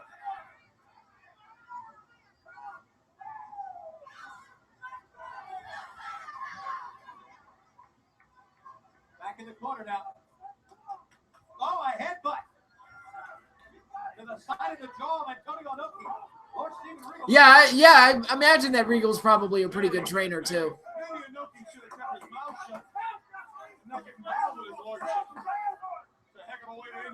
Actually, here's the question: Is Regal in the Hall of Fame? I don't remember him going in. We've got a fight going on here. 1976, he and Muhammad Ali went out to the ring, and we have a tremendous year with Mania World Championship Wrestling. The Starcade comes up in December. In October 23rd, Halloween Havoc will come from the Joe Louis Arena in Detroit to benefit the Muhammad. Do you remember when DiBiase slapped his dad? I do remember that. He's not. Regal is not in. Okay. In no particular order, what are your 5 favorite Money in the Bank cash-ins? Edge the first time. Rob Van Dam. CM Punk the second time. I gotta pick 2 more. Probably Miz, just for the reaction from the little girl. And 1 more.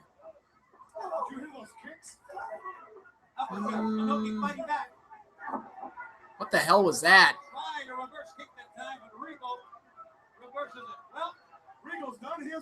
Fifth one.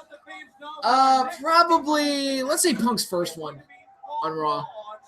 Oh, Seth Rollins. Yeah, I forgot about it. Yeah, we'll put Seth up there. Yeah, the one where he basically saved the main event at WrestleMania 31.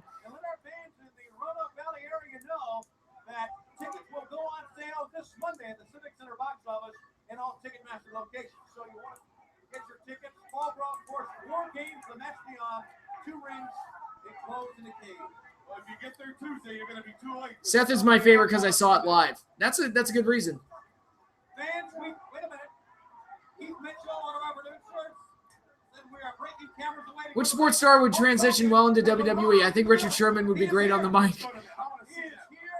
That was, I mean, that promo he cut after the Seahawks won the NFC Championship was one of the funniest things I've ever heard in my life. So,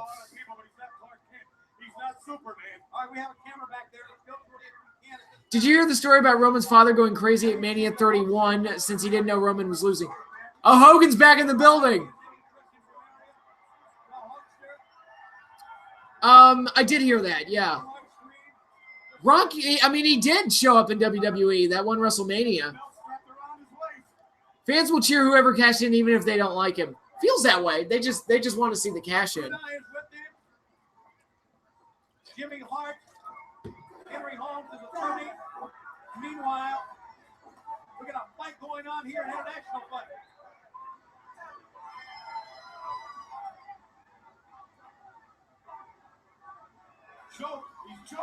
Oh! This match is weird. It looks like they're shooting on each other almost.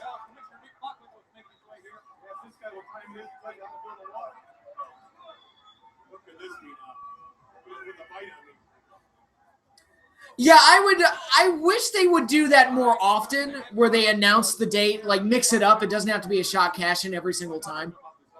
Well, Nick, I know it's been a very busy night for you, and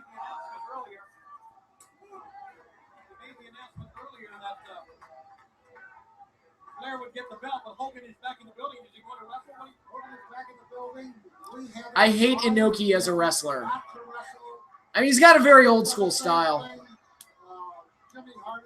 Dolph was epic too. Too bad he got hurt. I was upset about.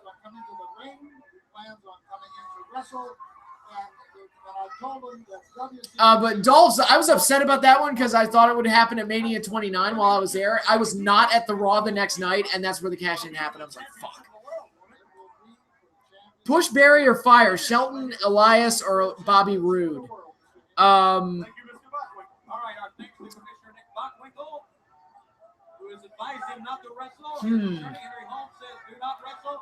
But you know the whole honestly, of those 3 at this point, I say push Elias because he's got the most going for him right now because he hasn't been ruined. Fire Bobby so he can go in the indie scene and kick ass, and bury Shelton because I think his best years are behind him.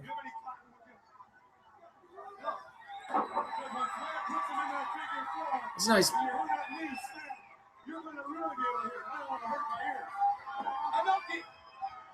Yeah, more RVD style cash-ins would be cool. What if cashing in is how Taker lost the streak? Imagine the reaction. Oh, Jesus, there would have been a riot.